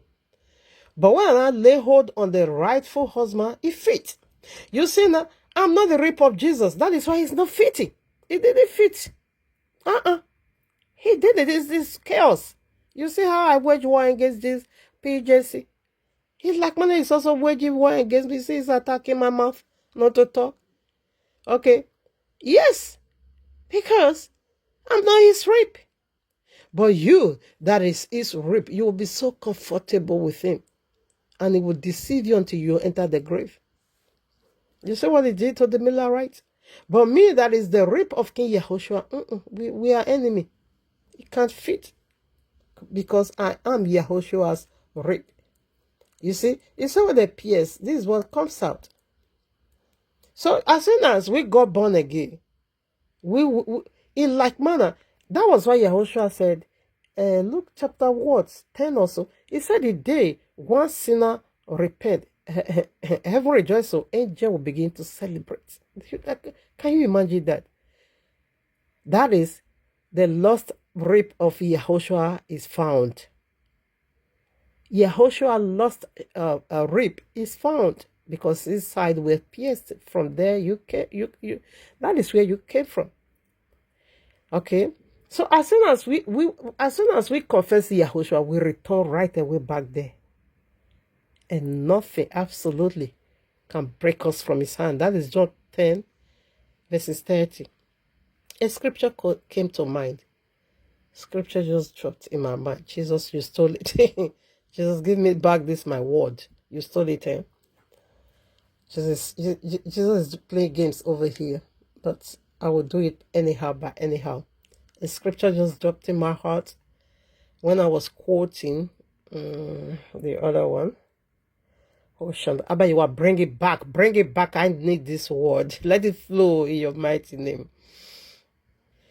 Yes, John chapter 15. That was what Yahushua said. I choose you. You never choose me because you are my rib. You are my rib. I am the one who chose you. You never choose me, but I do because you are my rib. Okay, so that is why Yahushua selects. Judah wasn't his rib.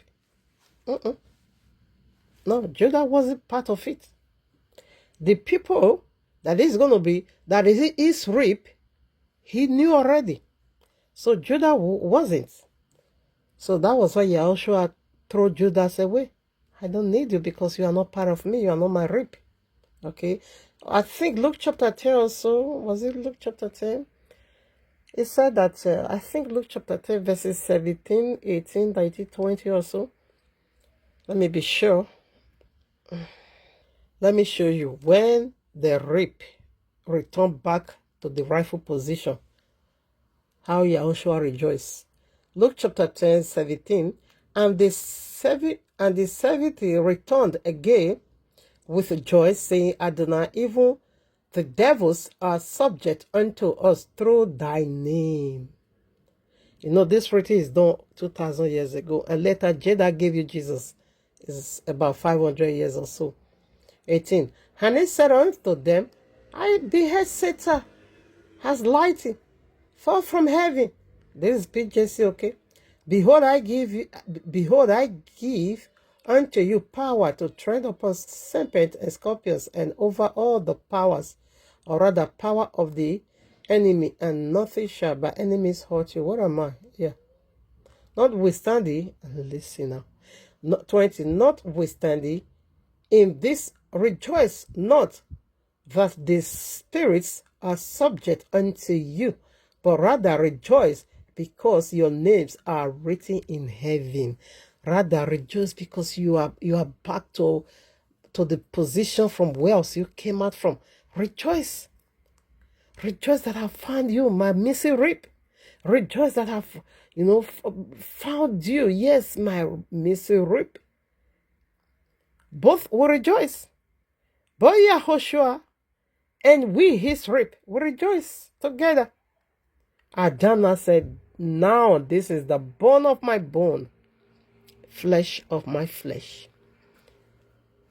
When you hook up with PJC, it's the wrong spouse, it's the wrong spiritual husband, sorry. There is no joy. So now let's return back to 1 Corinthians I think I will stop. Oh yeah, First Corinthians. Let's go back to First Corinthians chapter 6. There's a lot over there.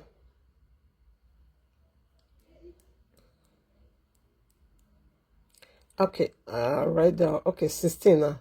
Let's take 15 again.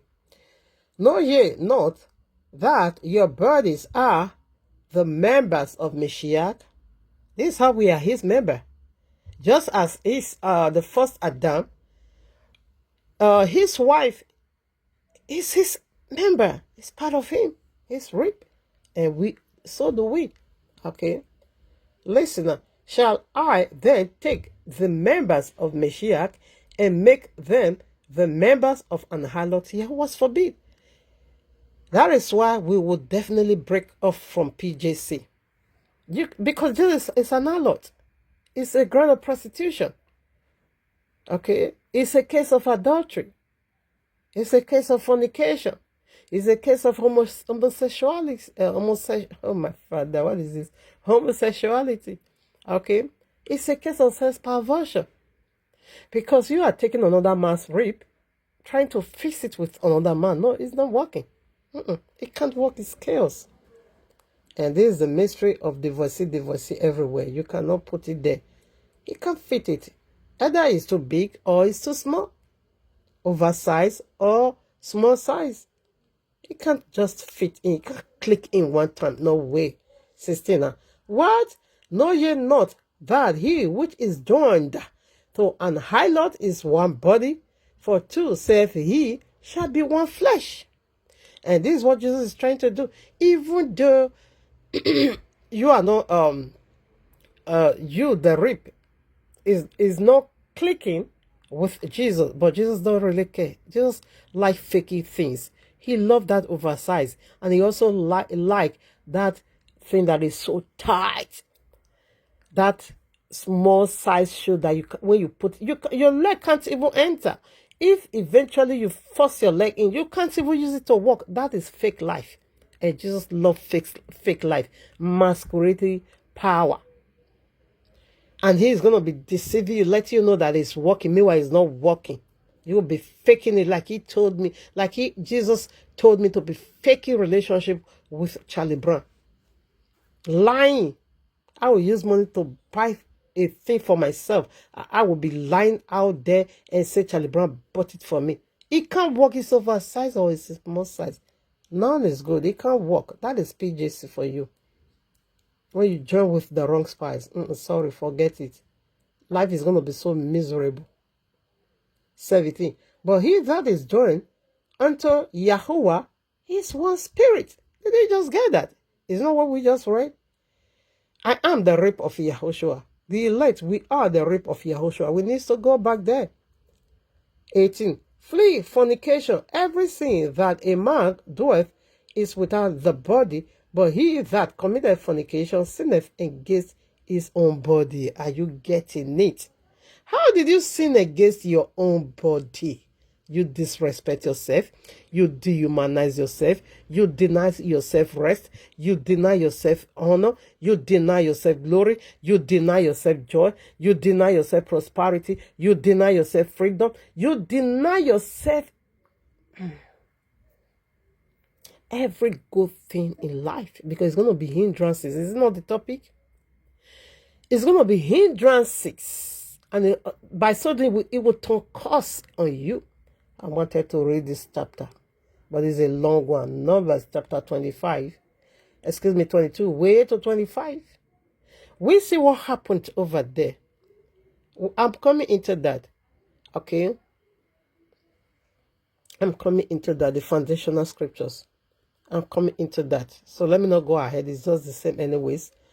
You know, when they were coming from Egypt, we see how Balak hired Balaam to come, false prophet, okay, to come and put a curse on the people of the book. Abba, you wanna say, no way, you can't do that. These people have my blessing.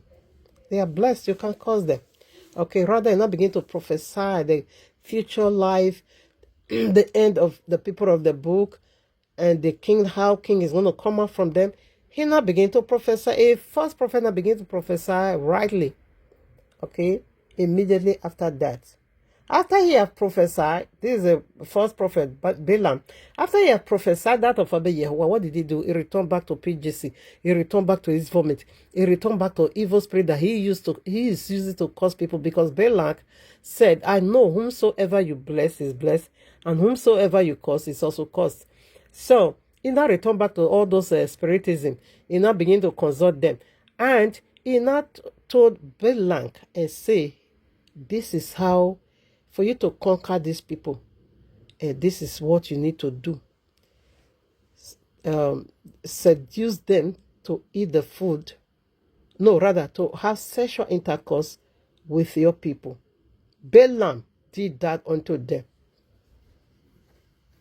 He said, when they commit fornication, go into marriage with the women of Moabites, and by so doing, their God will reject them.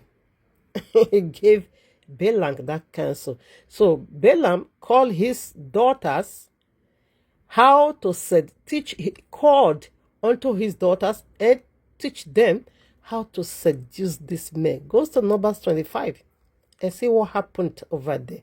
That the people of the book now begin to intermarry with the wrong spies. And Abba Yehuwah killed over 25,000 when the plague came. It was disastrous. So this is how it is. Oh, Abba Yehuwah take absolute control. I don't know what is wrong. I don't know what I've touched. I don't know what is really going on here. So this is how it turns cost instead of rest. So it's going to deny you of your promised land. It's going to deny you the land that filled with milk and honey. Those people that were killed because they joined with the wrong people, those people that were killed in Numbers 25 through Abba Yehuwah's judgment, they couldn't step into the promised land any longer.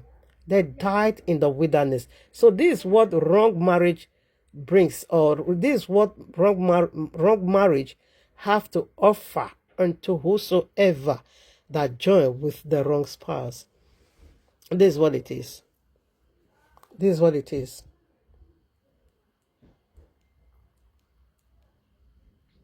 This is what it is. So let's proceed. Now you say you sinned against your own body. This is how you despise, like Annie Macaulay. You see how she was disrespecting her own body, taking all kinds of nonsense bullets from Two-Face in order to build. You can't build. It can't work. At the end, it's still divorcee. That is what it is. Disrespect. Say you sinned against your own body. You defile your own body.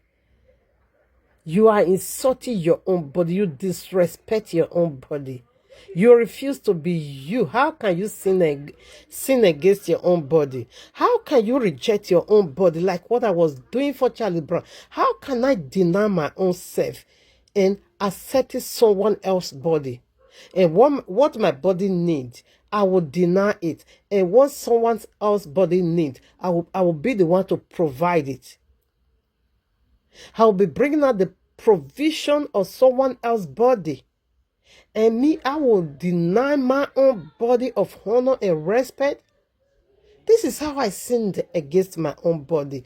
Journey with the wrong spouse, like Bibo, VDM. Is it VDM or IVD? IVD, yeah, IVD. This nonsense blessing that she's a cursed human being that is calling herself blessing. Oh, what is going on with this now? I don't really know. What? It's not clear any longer. Oh, Abba Yehuwah, take absolute control. I don't know what is going on. Okay. She stole someone else's husband. And by her spiritual power, she killed Bimbo. And Bimbo now died for VDM. What is this, the IVD?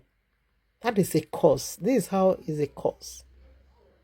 How can you disrespect yourself to that extent? You have to die for him to live. You have to die for him to enjoy. So this is how you sinned against your own body. This is a sin of sinning against your own self. In these passages, first of all, you sin against Abba Yahuwah, and you sin against your own self. You disrespect yourself, you disgrace yourself. You are causing your own self by your own self. You refuse to be you. You refuse to do you. You now begin to claim whom you are not, and you now disrespect your own self. You now reject your own true identity. You now begin to put on a wrong identity. That is what it means. You sinned against your own self. Journey against wrong husband and wife.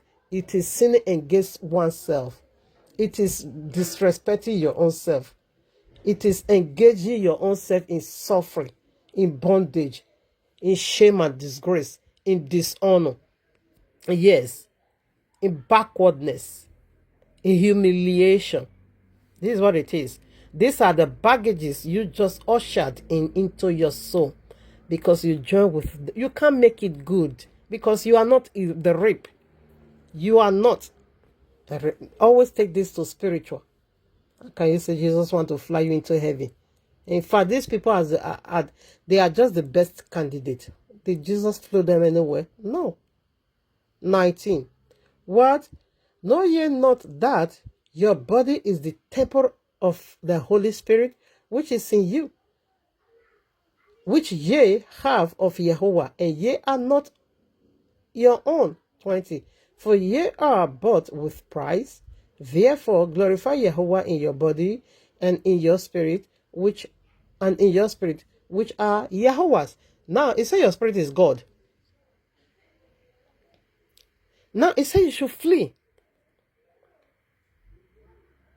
You should flee sexual immorality. I wanted to say something a lot of strongly, but I would do it anyhow by anyhow Yahweh's mighty name. Now here, it said you are the temple. Yes, thank you, Abba. He said you are the temple of Abba Yahuwah. Do you know the functioning system, or do you know, the functioning of the temple? If you really want to get the full understanding how this temple work, which ye are, go to the Old Testament and study temple service. So you as a temple, there is service in you. You as a temple, there is a sacrifice in you. You as a temple, there is fellowship in you. You as a temple, there is worship in you. You as a temple, there is what else? There is burnt offering in you. You as a temple. You are a deity temple. You are more than what you know. You don't even know who you are. You don't know oh my Abba. You don't really know how big you are. Is that the word? Okay. You don't even know how big you are. Big. You don't know what you contain. You don't really know your true spiritual identity. Yes, this is the word. Thank you, Abba. You don't really know your spiritual true identity. You have a physical identity, like man, you also have spiritual identity. Do you know your spiritual identity? Do you really know who you are spiritually? You are so gigantic. You are far more than what you know about yourself. You are a temple of a deity. Do you know what is going on in the temple? That is what is going on inside of you. So when you not join with the rib, you join with the right rib, and the rib found the way back to where it came from. There is a holy service. There is a holy worship. There is a holy oblation going on inside of you. You are more than what you know. You don't even. It's good to know who you are spiritually and physically. Know your true identity, physical and spiritual. Service is going on right away inside of you. Because it said we are the temple of Abba Yahuwah. The Yahuwah is there. The Holy Spirit, the Ruach HaKodesh is there. Yahushua is there. Plus your spirit, plus your soul. It is a divine fellowship. This is what I'm doing. This is temple service. This is temple oblation. Have a communion, holy communion with the one inside of you from where you came from. You click. As soon as you return back, that bone click right away like a magnet one time. You don't struggle. You don't find it difficult. You see all the 12 apostles, almost all of them got beheaded. But they were rejoicing because they were not finding it difficult at all, because they click with the righteous from where they came from. From where they came from. We are the bone of Yahushua, or rather the rib of Yahushua. We must keep the temple clean. Now, 1 Corinthians 3, chapter 16 and 17, YAHUAH said, whosoever that defile his temple, say him will I destroy. How are you defiling YAHUAH's temple? You will not carry, you that's supposed to be the rib of Yahushua, you will not go and join with PJC, you join with Allah. And this is how you defile the temple of Yahuwah. He said, therefore the end is destruction. The end, I'm going to kill you, send it to the lake of fire. Because you did a switch. Jesus taught you the mystery. You carry the members of Yahushua, you will join it with our Lord PJC. He said, I will destroy you. Because you are not of your own. Are you the owner? Was the woman the owner of the bone? Was the woman the original owner of the bone? Of course not. Adam holds that bone. In like manner, you are not the original owner of your bone, of yourself. Yahushua owns it. So if you defile it by taking the rib, the member of Yahushua, and joining with PJC, he said, I will destroy you. That is the end. Because you make light of the gracious and great thing YAHUAH did for you. You are not the owner. Are you the owner of your body? Do you own that bone? No, it's not for you. Come on now. So you pay dearly for it. He said, but you sin against your own body. How can you deny yourself of peace? That is how you sin against your own body. Okay. Now, let's proceed. Oh, Matthew, I'm not going to be reading this because I wanted to talk about the husband PJC brought on my way. Matthew, okay, let's quickly do that. No need to be talking. The nonsense man PJC brought on my way and said, these are husband. These are husband. Charles Brown husband. JJ husband. Matthew chapter 25, verses 1 through 13. Then shall the kingdom of heaven be likened unto 10 virgins, which took their lamps and went forth to meet the bridegroom. Yahushua is the bridegroom, is the husband, okay? And 5 of them were wise, and 5 were foolish. You see what I'm talking about? So this foolish one, where is the rib of Yahushua? Therefore, Yahushua don't need them. You see the 5 wise ones, because they were the rib of Yahushua. So they need to join, click in with their husband. And they were the one who indeed entered the wedding banquet. While the 5 foolish ones belongs to Jesus, they couldn't enter the wedding banquet. Because they did. Yahushua cannot touch another man's ribs. No way. 3. They that were foolish took their lamps and took no oil with them. But the wise took oil in their vessels with their lamps. 5. While the bridegroom tarried, they all slumbered and slept. 6. And at midnight there was a cry made, Behold, the bridegroom cometh, go ye out to meet him. I loved everybody, but Yahushua said, I never knew you. I never foreknew you. The foolish one, because you belong to someone else. What are you doing here? Get out of here. Just get out of here. Disappear one time. Go to your bridegroom and go and join yourself, because you are not my rib. You are not my rib. So that is it. But the rib of Yahushua, they are the elect. We came from his side. We must return back there. Okay. I read that one. Okay. Now, so I never knew you. You are not mine. You are not mine. And somehow, okay, let's first of all read this. 1 Timothy chapter 4, verses 1 through 5. Now the Spirit speaketh expressly that in the latter times some shall depart from the faith, giving heed to seducing spirits. That is PJC. Prostitution and doctrines of devils. That's it. What we just said, what we just saw or listened to in that video, whereby the video that is called Great Disappointment. Okay, that what took place that very day, October in 1844, October 22nd. That was the doctrine of devils. That was devil's doctrine. Now listen to verses 2.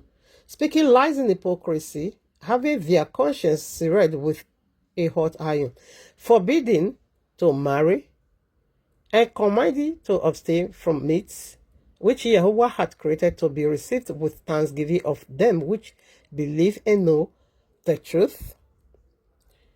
Every creature of Yahuwah is good, and nothing to be refused if it's been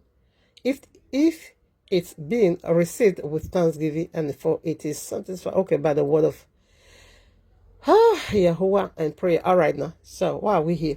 He said they forbid them not to marry. Here, that meat there is speaking of visions and revelations. Hebrews chapter 5, verses 12 through 14. Okay. Strong meat. It says strong meat is vision and revelation. Okay. To know who is Yahushua HaMashiach. He is the husband. He said, but they forbid you to marry unto him. Who forbids you? It is PJC. That is the hindrances and that is the cause. Like a woman, you hook up with a wrong man. That man or that union, unholy union, unlawful union, okay, is forbidding you to have contact, connection with the real husband. Is a blockage. Is a blockage. It's forbidding you to actually lay hold on your husband. You, the man, is also forbidding you to lay hold on your actual wife. That is what it is. It forbids you. Then you're gonna be going through suffering, great torment in the house that is not yours. And that house is going to be a stranger unto you. That bone can never be clicked. It can never be, it can't enter, it can't enter. And why? Meanwhile, the man's rib, that very place whereby the rib is being taken, it can never be healed. Healing can never, that man can't receive healing, no way. Because where the healing comes from, it is the rib of his own rib. Right away, healing will take place in the man's side. Everything will be normal. But when you now take another man's ribs, you can't get healing. Rather, that place is going to be bleeding 24/7.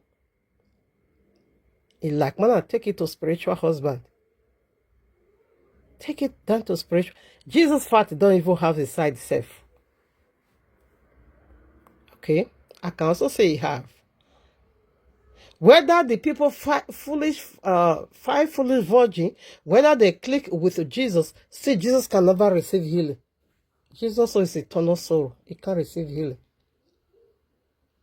Okay, so Hebrews chapter 5 verses 12 through 14, he said that strong meat. Okay, let's quickly also read it. I read Hebrews 5, 12 through 14. For the time ye ought to be teachers, ye have need that one teach you again, which be the first principles of the oracles of Yahuwah, and are become such as have need of milk and not of strong meat.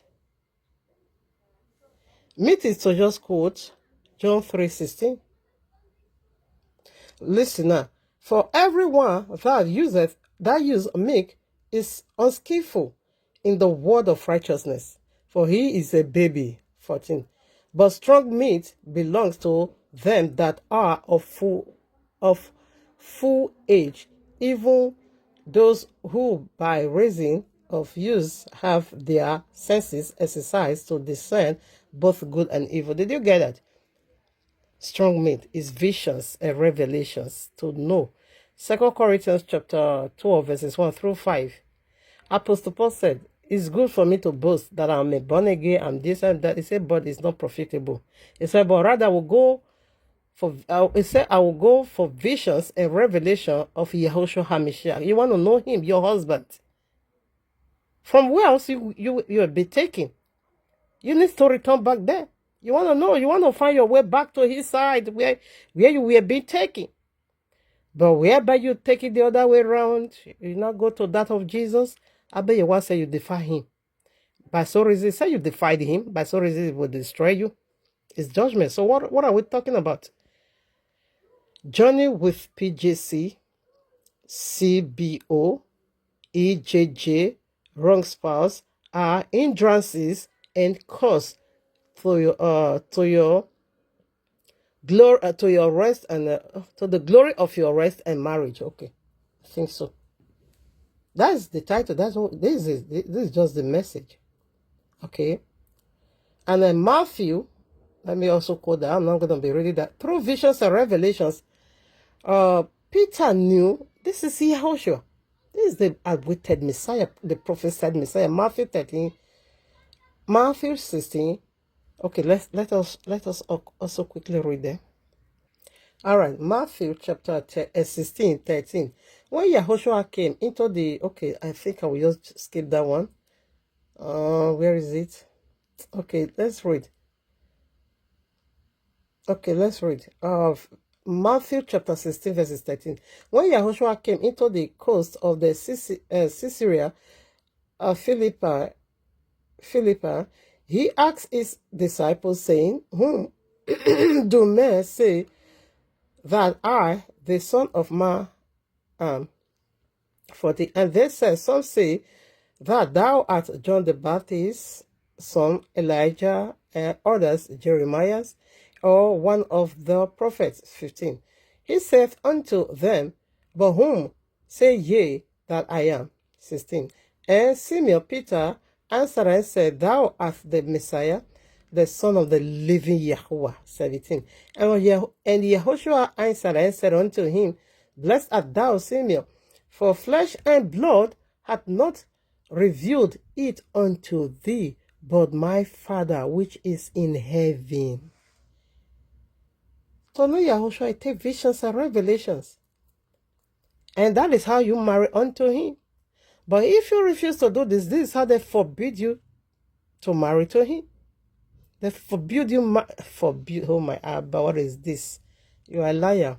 You are doing it. Yeah, what's my thing? You are a liar.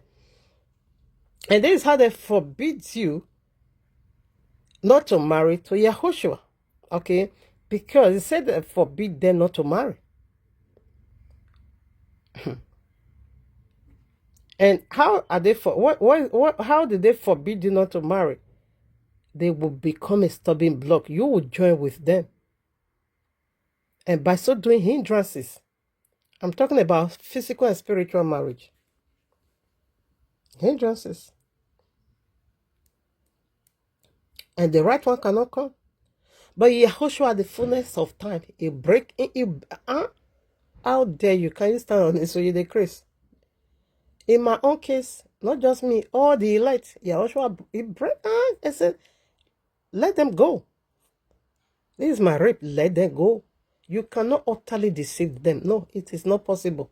18 now. And I say unto you, listen now. And I say unto you that thou art Peter, and upon this rock I will build my ministry, and the gates of hell shall not prevail against it. So what ground?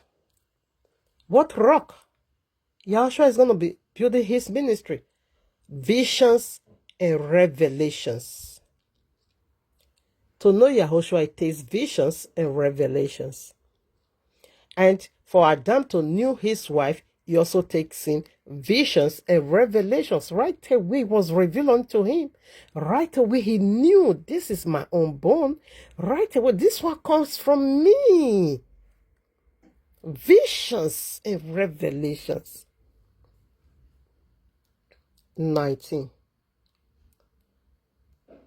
And I will give unto thee the keys of the kingdom of heaven, and whosoever thou shalt bind on earth, and whatsoever thou shalt bind on earth shall be bound in heaven, and whatsoever thou shalt loose on earth shall be loosed in heaven. Because the authority is the key. Yes, the authority. Abayiwa, this message is so powerful. I wanted to narrate what JJ did to me. I will still brief it, then I will finish the leftover. And the other one is a lot. It's a lot. Okay, this John chapter 4, verses 5 through 19. I'm not going to be reading it. You can also do the reading by yourself, so that I will be having enough room to narrate out of JJ. So I read 1 Corinthians 3, 15 through 16 already. And we see that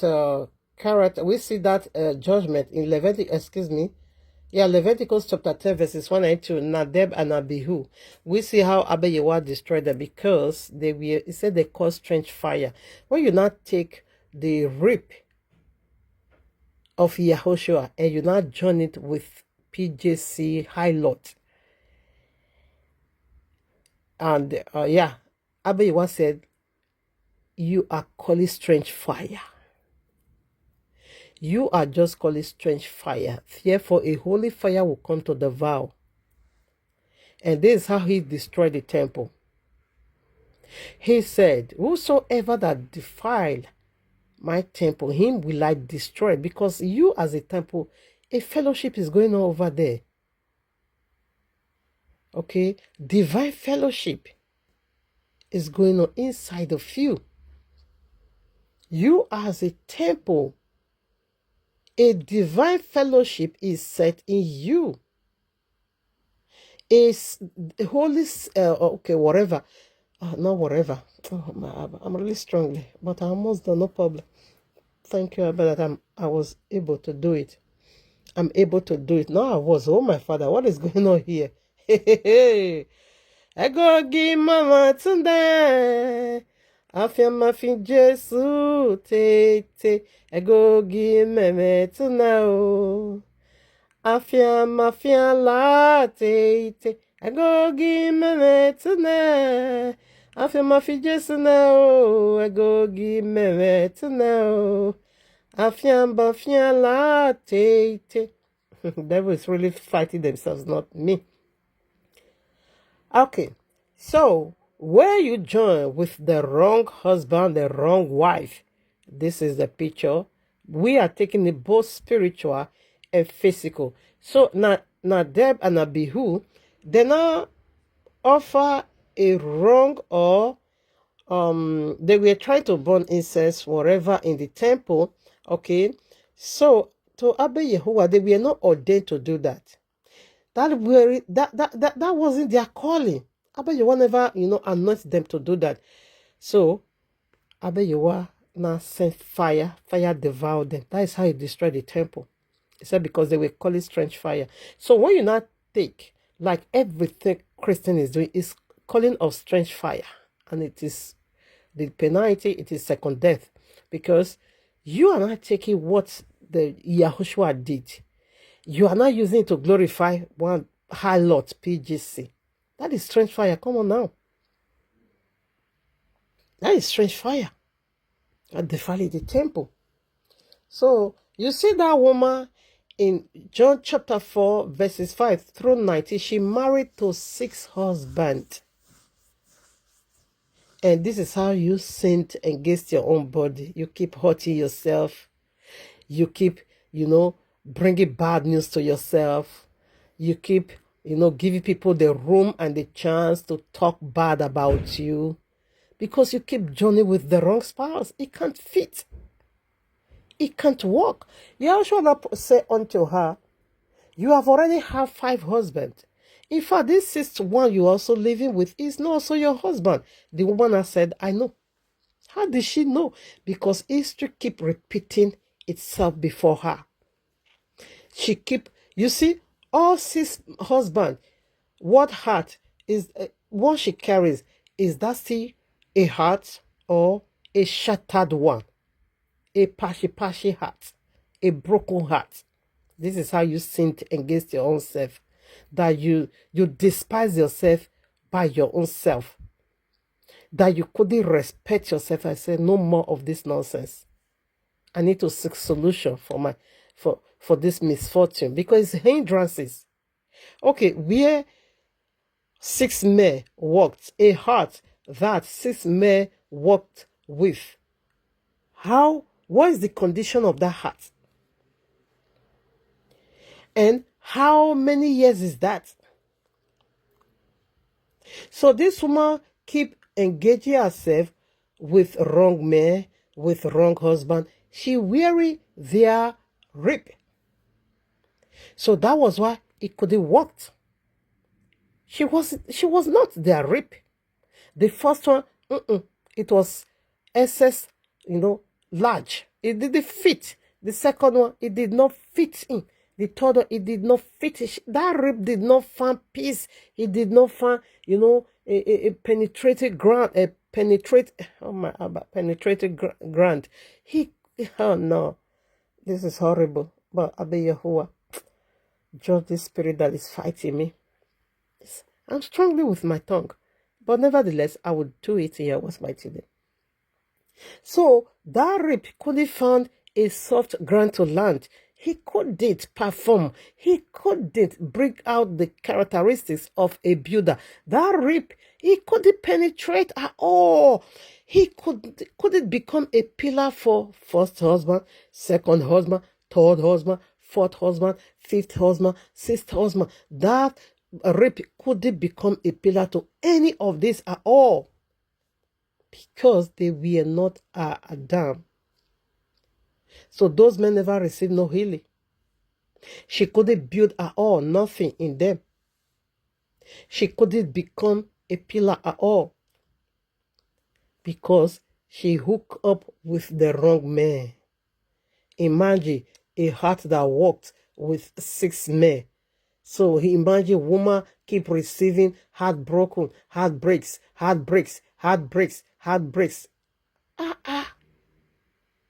Imagine that. So tell me now, where is the room for the right husband to come? Because she never gave herself no break. This is how you sinned against yourself. So where is the room now for the right husband to come? If the right husband is coming, this devil will also push her, run. He will use another man to block her. And the man will be standing somewhere waiting. And he will wait forever. Because she keep engaging herself with the wrong husband. By so doing, the right husband can never come. You tried one, did it work? You tried to just stop. In fact, you tried one, did it work? Stop. And give space for the rightful owner of that rib to locate that rib. So what are we treating? What are we talking about? Hooking up with wrong spouses. You can't, no healing, no rest, no glory of marriage, no blessing, no testimony, no soft landing at all. It's always heartbreaks, and disrespect. The man is going to be talking trash about you in like man and woman. It's in the both sides. I think I will leave this one here. I'll be dropping over here. So let's talk about PJC, rather Edda JJ. Wusha. I think I will display his picture. Let's go to his picture so that you will be seeing the wicked face of that man. He lied too much. His lies irritates me. I hate men that brags so much, and I also hate a liar. That man lied too much. So when I separated from Charlie Brown, okay, if you have been around, oh my father, what is going on? I hope this thing does continue.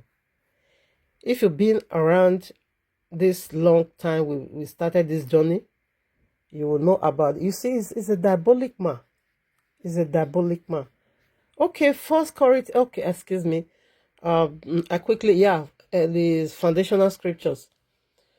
I can't also read that Numbers 22 to 25. I can't. I just want to read one. I'm sorry about that. Like what I said, this message is simply means just jot it down. That is the nature of this segment.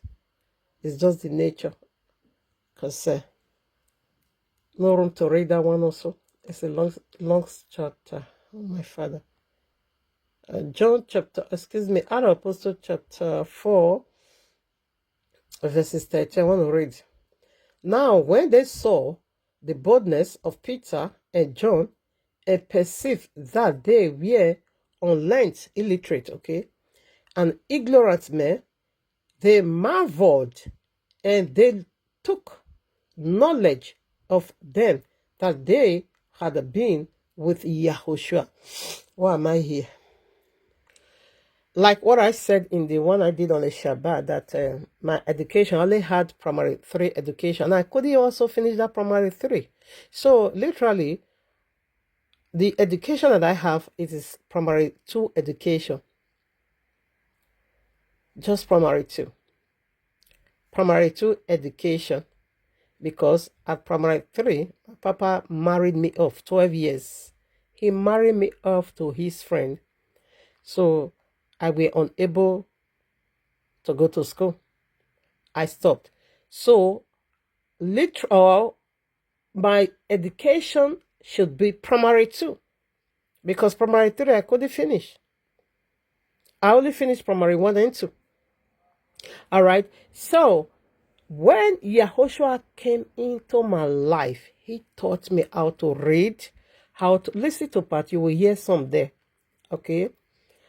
Now, he said these Pharisees, Sadducees, and the scribes, and yes, he said, when they not notice one thing. Peter and John, we know they are illiterate. They did not go to school. No educational, background. They were just fishermen. How come about this? Where did they get this from? Therefore, they now realize that they were with Yahushua of Nazareth. And that is how they could say, oh, so illiterate can be still educated, can still get education through their Messiah. Yes. I did not get my education through internet. No. 25 years ago, Abiyawa taught me how to read and write. 25 years ago. It's not this time that internet. When did I come to internet lifestyle or whatever, online or social media lifestyle? I entered 2011 or so. In 2011. And by then I'm already out of Christianity. Okay. So Abiyawa taught me himself. Ruach HaKodesh taught me himself. Yahushua HaMashiach taught me himself. Okay. Or a child that have just primary 2 education, because primary 3 I did not finish at all, can read and write. But until I became born again, I couldn't read and write. Okay, I couldn't. So I quickly want to chip that is pure testimony. Thank Abba Yehovah. So let me quickly add that of this evil man, JJ. You see this one? This one of Babalawo himself. Very diabolic. You see Juju? This is Juju. You see all this white native chalk? This is you, Juju. So that vision I saw, you see, this is their red cap they wore in that vision, Igbo people, that I was sitting in a place, and that place was not conducive at all. It was so irritating because women dress half naked. Okay, that as I want to leave, that is the scripture I just read, Matthew 16 verses 13 through 19. Okay, I also quote another scripture, Genesis chapter 12, verses 1 and 2 and 3. But they were not submitting. But as soon as I just quote this Matthew, all of this shut up. That I was in a place in that vision. I sat in a chair, looking around me. You know, a lot of women half naked. And that one made me so uncomfortable. And I said, no, I want to live here. To go to a cleaner place, you know, a decent place, so that I won't be seeing all these half naked women prostitute. No. Igbo people now begin to invoke. They now begin to invoke. As they were invoking, then and I said, any curses you are laying, Yahweh put it upon you. Yahweh return it back to you. It is automatic return back to sender. That is Genesis 12, verses 1 through 3. Okay. Then now, when I'm saying Yahweh said he will bless whosoever that bless me, and he will curse whosoever that curses me. Igbo people will say it's a lie. They will use that their Zuzu, not staff or scepter. We call it a Zuzu. I don't know what it's being called in English. So they will use it and throw it here and throw it here. They will say they reverse it. Afterwards, and I quote this Matthew, that the key to know who is Yahushua, my eternal husband, has already been given unto me. As soon as I quoted the scripture, Igbo people shut up. Then I were able to leave that place to go to a conducive place.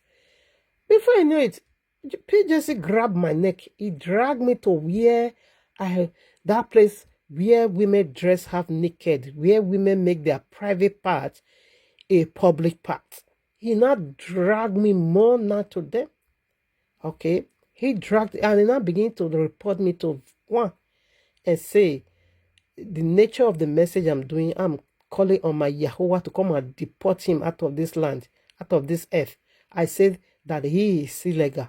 And he was saying it with a very sorrowful heart. Okay? He was saying it with a very sorrowful heart. So this is how they dress in that vision as a chief. Okay? So now, JJ, this could be, what was the year? What's the year? 2002. Immediately I break from Charlie Brown. Jesus did not let me be. He brought about this demon. You know, Jesus said this is a husband. And afterwards, Jesus, when I broke from this one, Jesus brought this one. Ha, JJ. Shall never be well with you also in Yahweh's mighty name. Now, when this one also came, he used bragging to finish me. He said, I am not a Shentro. I know you're Benin people. Your Benin brothers in Italy, they are Shentro. They always eat woman's money. For me, no. Rather, I'm here to invest in you.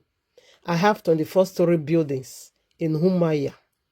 I have a lot of, I have car transporters, a lot of cars that is doing, transport. I have this in Lagos. When he was just saying all these things, and I said, this man, what you are doing is a thing I hate in men. Why all this bragging? If I say no, you telling me you have property, am I going to be saying just because of that, I have Netherlands, whatever passport, I will do this, I will do that. Okay. So after a long time, so I saw call. I said, okay. This relationship with this only lasted just 3 months. So afterwards, when I agreed, okay, he will prepare. I said he's going home to see my parents for introduction. And he now say unto one man, I helped that man in my house. His name is called Lucky. This JJ, this one is a black snake. He now went to talk to Lucky and say, Lucky, I'm going home for princess introduction, and I want to test her. I want to test her if she really love money more than me, or she love me more than her money. I want to test her, and I want to tell her to borrow me 3,000 euros. I want to see her reaction if she will give it to me. If she pass it, I will drop. In fact, all my house documents and my cars, whatever, and my bank account savings. I'm going to drop it. I will give it to her to keep it. I will know she's not materialism and materialistic. I will know she don't love money more than me. I will really know she loved me more than money. Looking and say, hey, okay. Looking and say, okay, I support you. He said because the wedding that is good. This one also brag about wedding, just as this one says CNN is gonna CNN is gonna do the video coverage of my wedding. Say all news station will come. The same with JJ. The JJ said the kind of wedding that he's gonna do for me. He said he's gonna do wedding that surpasses all, a wedding that has never been done in Amsterdam. He said his wedding is gonna be talk of the town. They say bragging. He bragged to Lucky. Lucky now come to me. Lucky now begin to tell him, Princess, I beg, let nothing stop you from doing this. Me and JJ, we are me.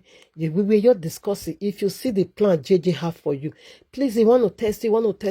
He want to test you. I want you to really, pass this exam. This man is a rich man. This man is a wealthy man. This man has money. Princess, if you see the plan you have for you, please don't mix it. He's going to adopt your 4 children. He's going to give them Netherlands passport. You have Italian 4 years. He said he would change to Netherlands passport. I have 24 story. He now begin to count property. And he now tell me that if I pass this test, his bank service account, he will bring it to me. He has document both the 24-story building in Umaya and the whatever hotel in Lagos and the cars, transporter. He's going to bring all the document. He will put it in my hand and he was going to do this. And I said, may you talk now. What is the test? Let me hear the test. He said, JJ said he's going to ask me to borrow him 3,000 euros. I hollered. I said, where did I keep it? Where is it coming from? I don't have he said, Princess, don't miss it. Give it to him. It's just a test. I said, no, brother, look, I said, I don't like what you are saying. No. Do you know? 3,000, I will just count it and give it to him. No, Charlie Brown never count 3,000. Highest I give Charlie Brown, you see the same spirit. It's 1,000. From that 3,000 JJ asked, I gave him 1,000 because that is all I can give. Okay. And I said, no, brother, look, anything more than 1,000, me, I will not do. He said, oh, he wanted to test you. I said, if he say I feel, that is his problem, which means it's not real. I said, I'm not giving 3,000. Not that I don't have it, but I'm not giving it. For what?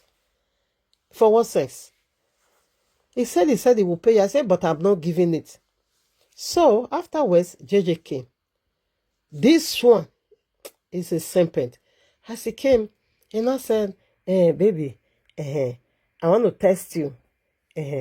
Not that I really need it to, but it's a test. It's a prank. I want to test you. I said, what is that? He said, please borrow me 3,000. I'm short of money. Borrow me 3,000.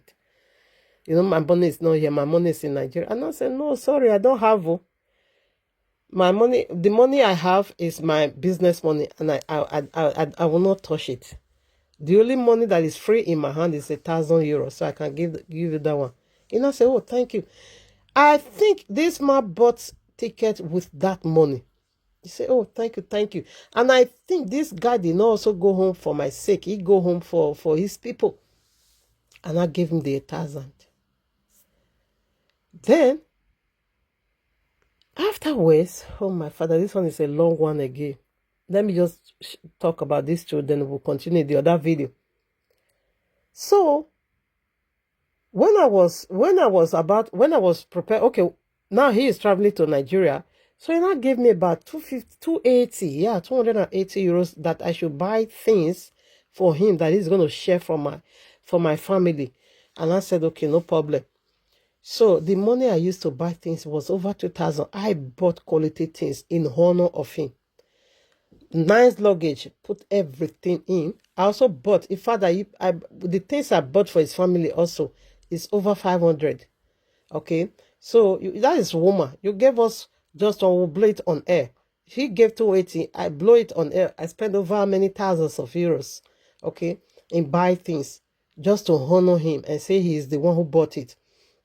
So now, when I was traveling to Italy to buy those things, this guy, Judith, is in the UK now. She was my friend, and we're doing the same business. Okay, she's also a Benin.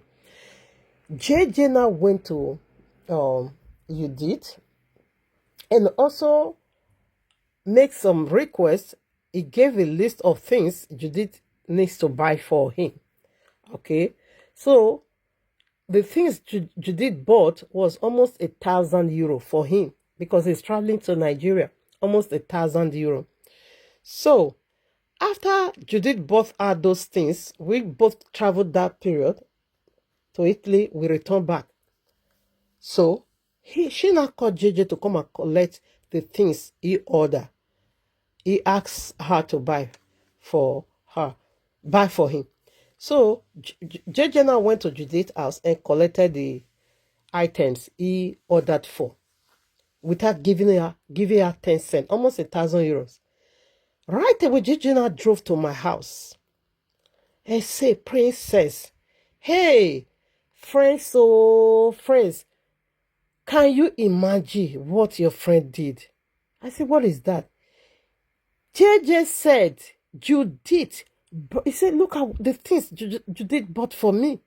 Judith is begging me to leave you and come and marry her. Judith is begging me.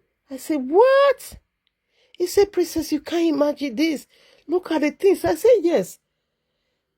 We go to market together. Yeah, I saw her buying. He said Judith bought it and used it to bribe him, this short man, for him to marry her. And I said, what?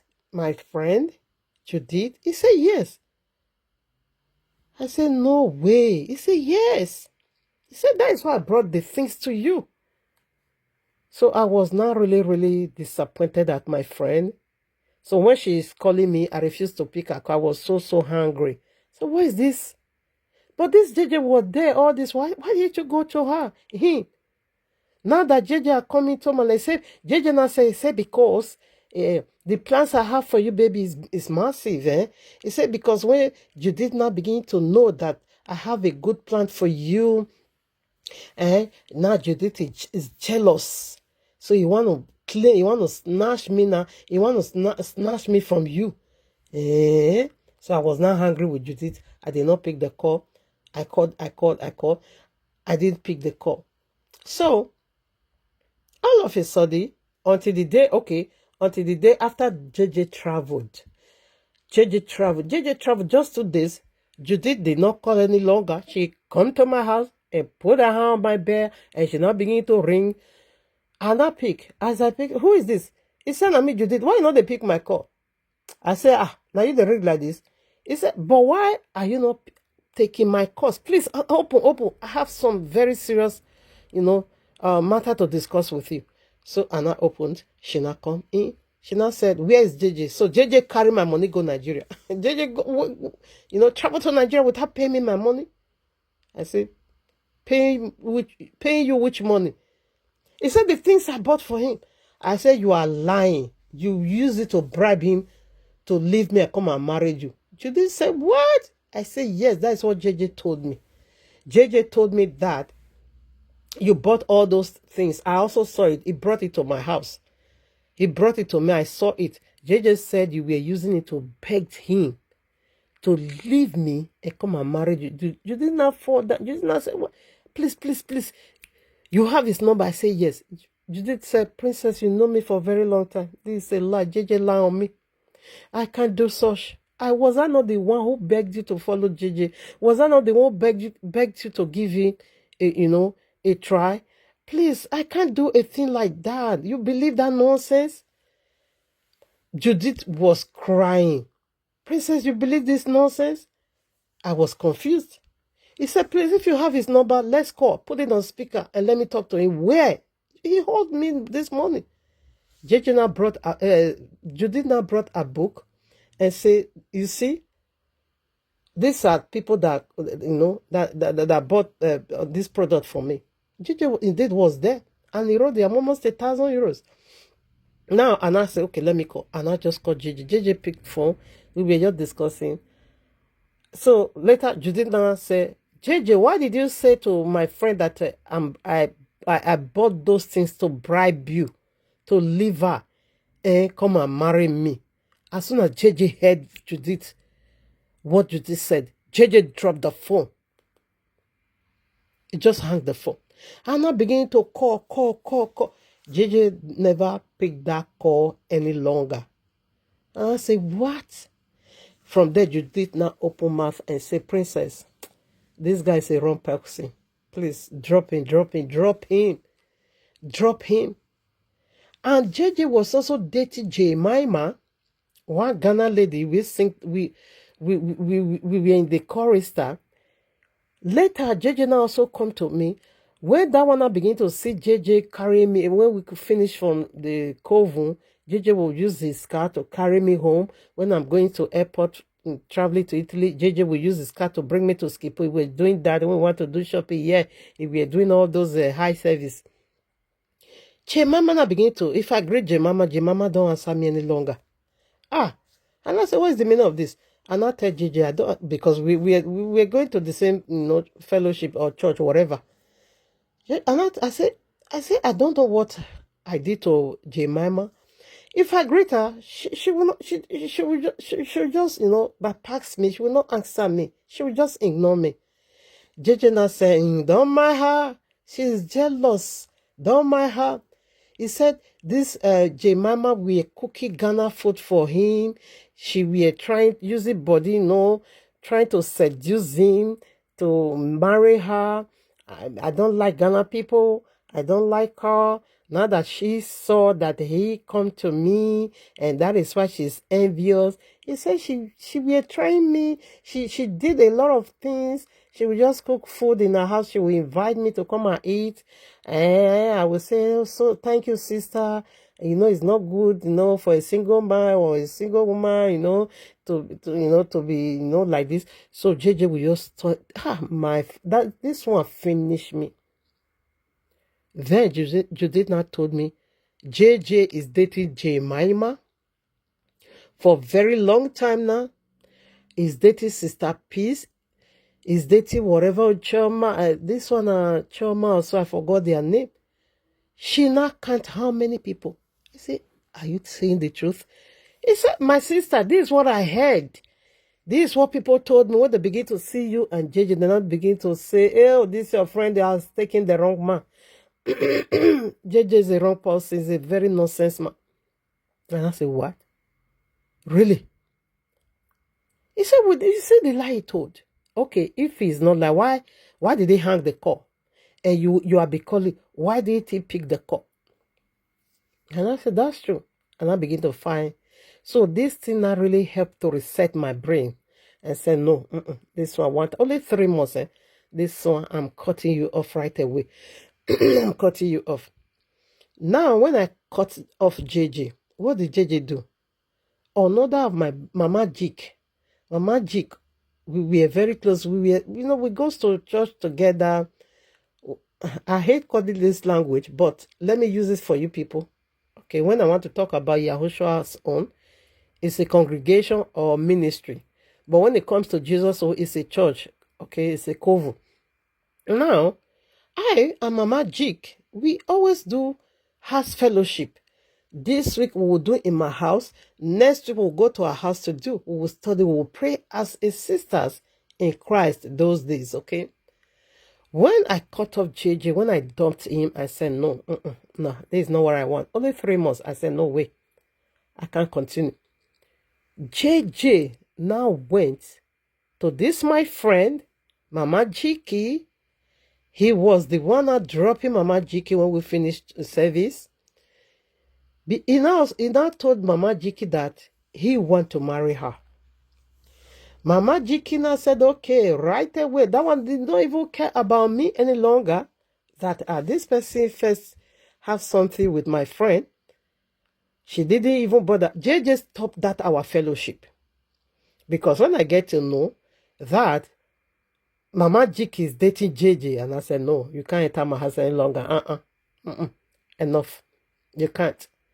And while she were dating JJ, she was still calling me that we should. I said, no, my sister, I'm not envious because I was the one who dumped him.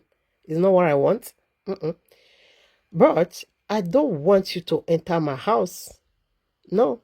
Because JJ know too well you are my friend. He knew very much well. And you yourself, you knew too well what he did to me. So, we are praying together. So you now prefer JJ than our house service. You see life?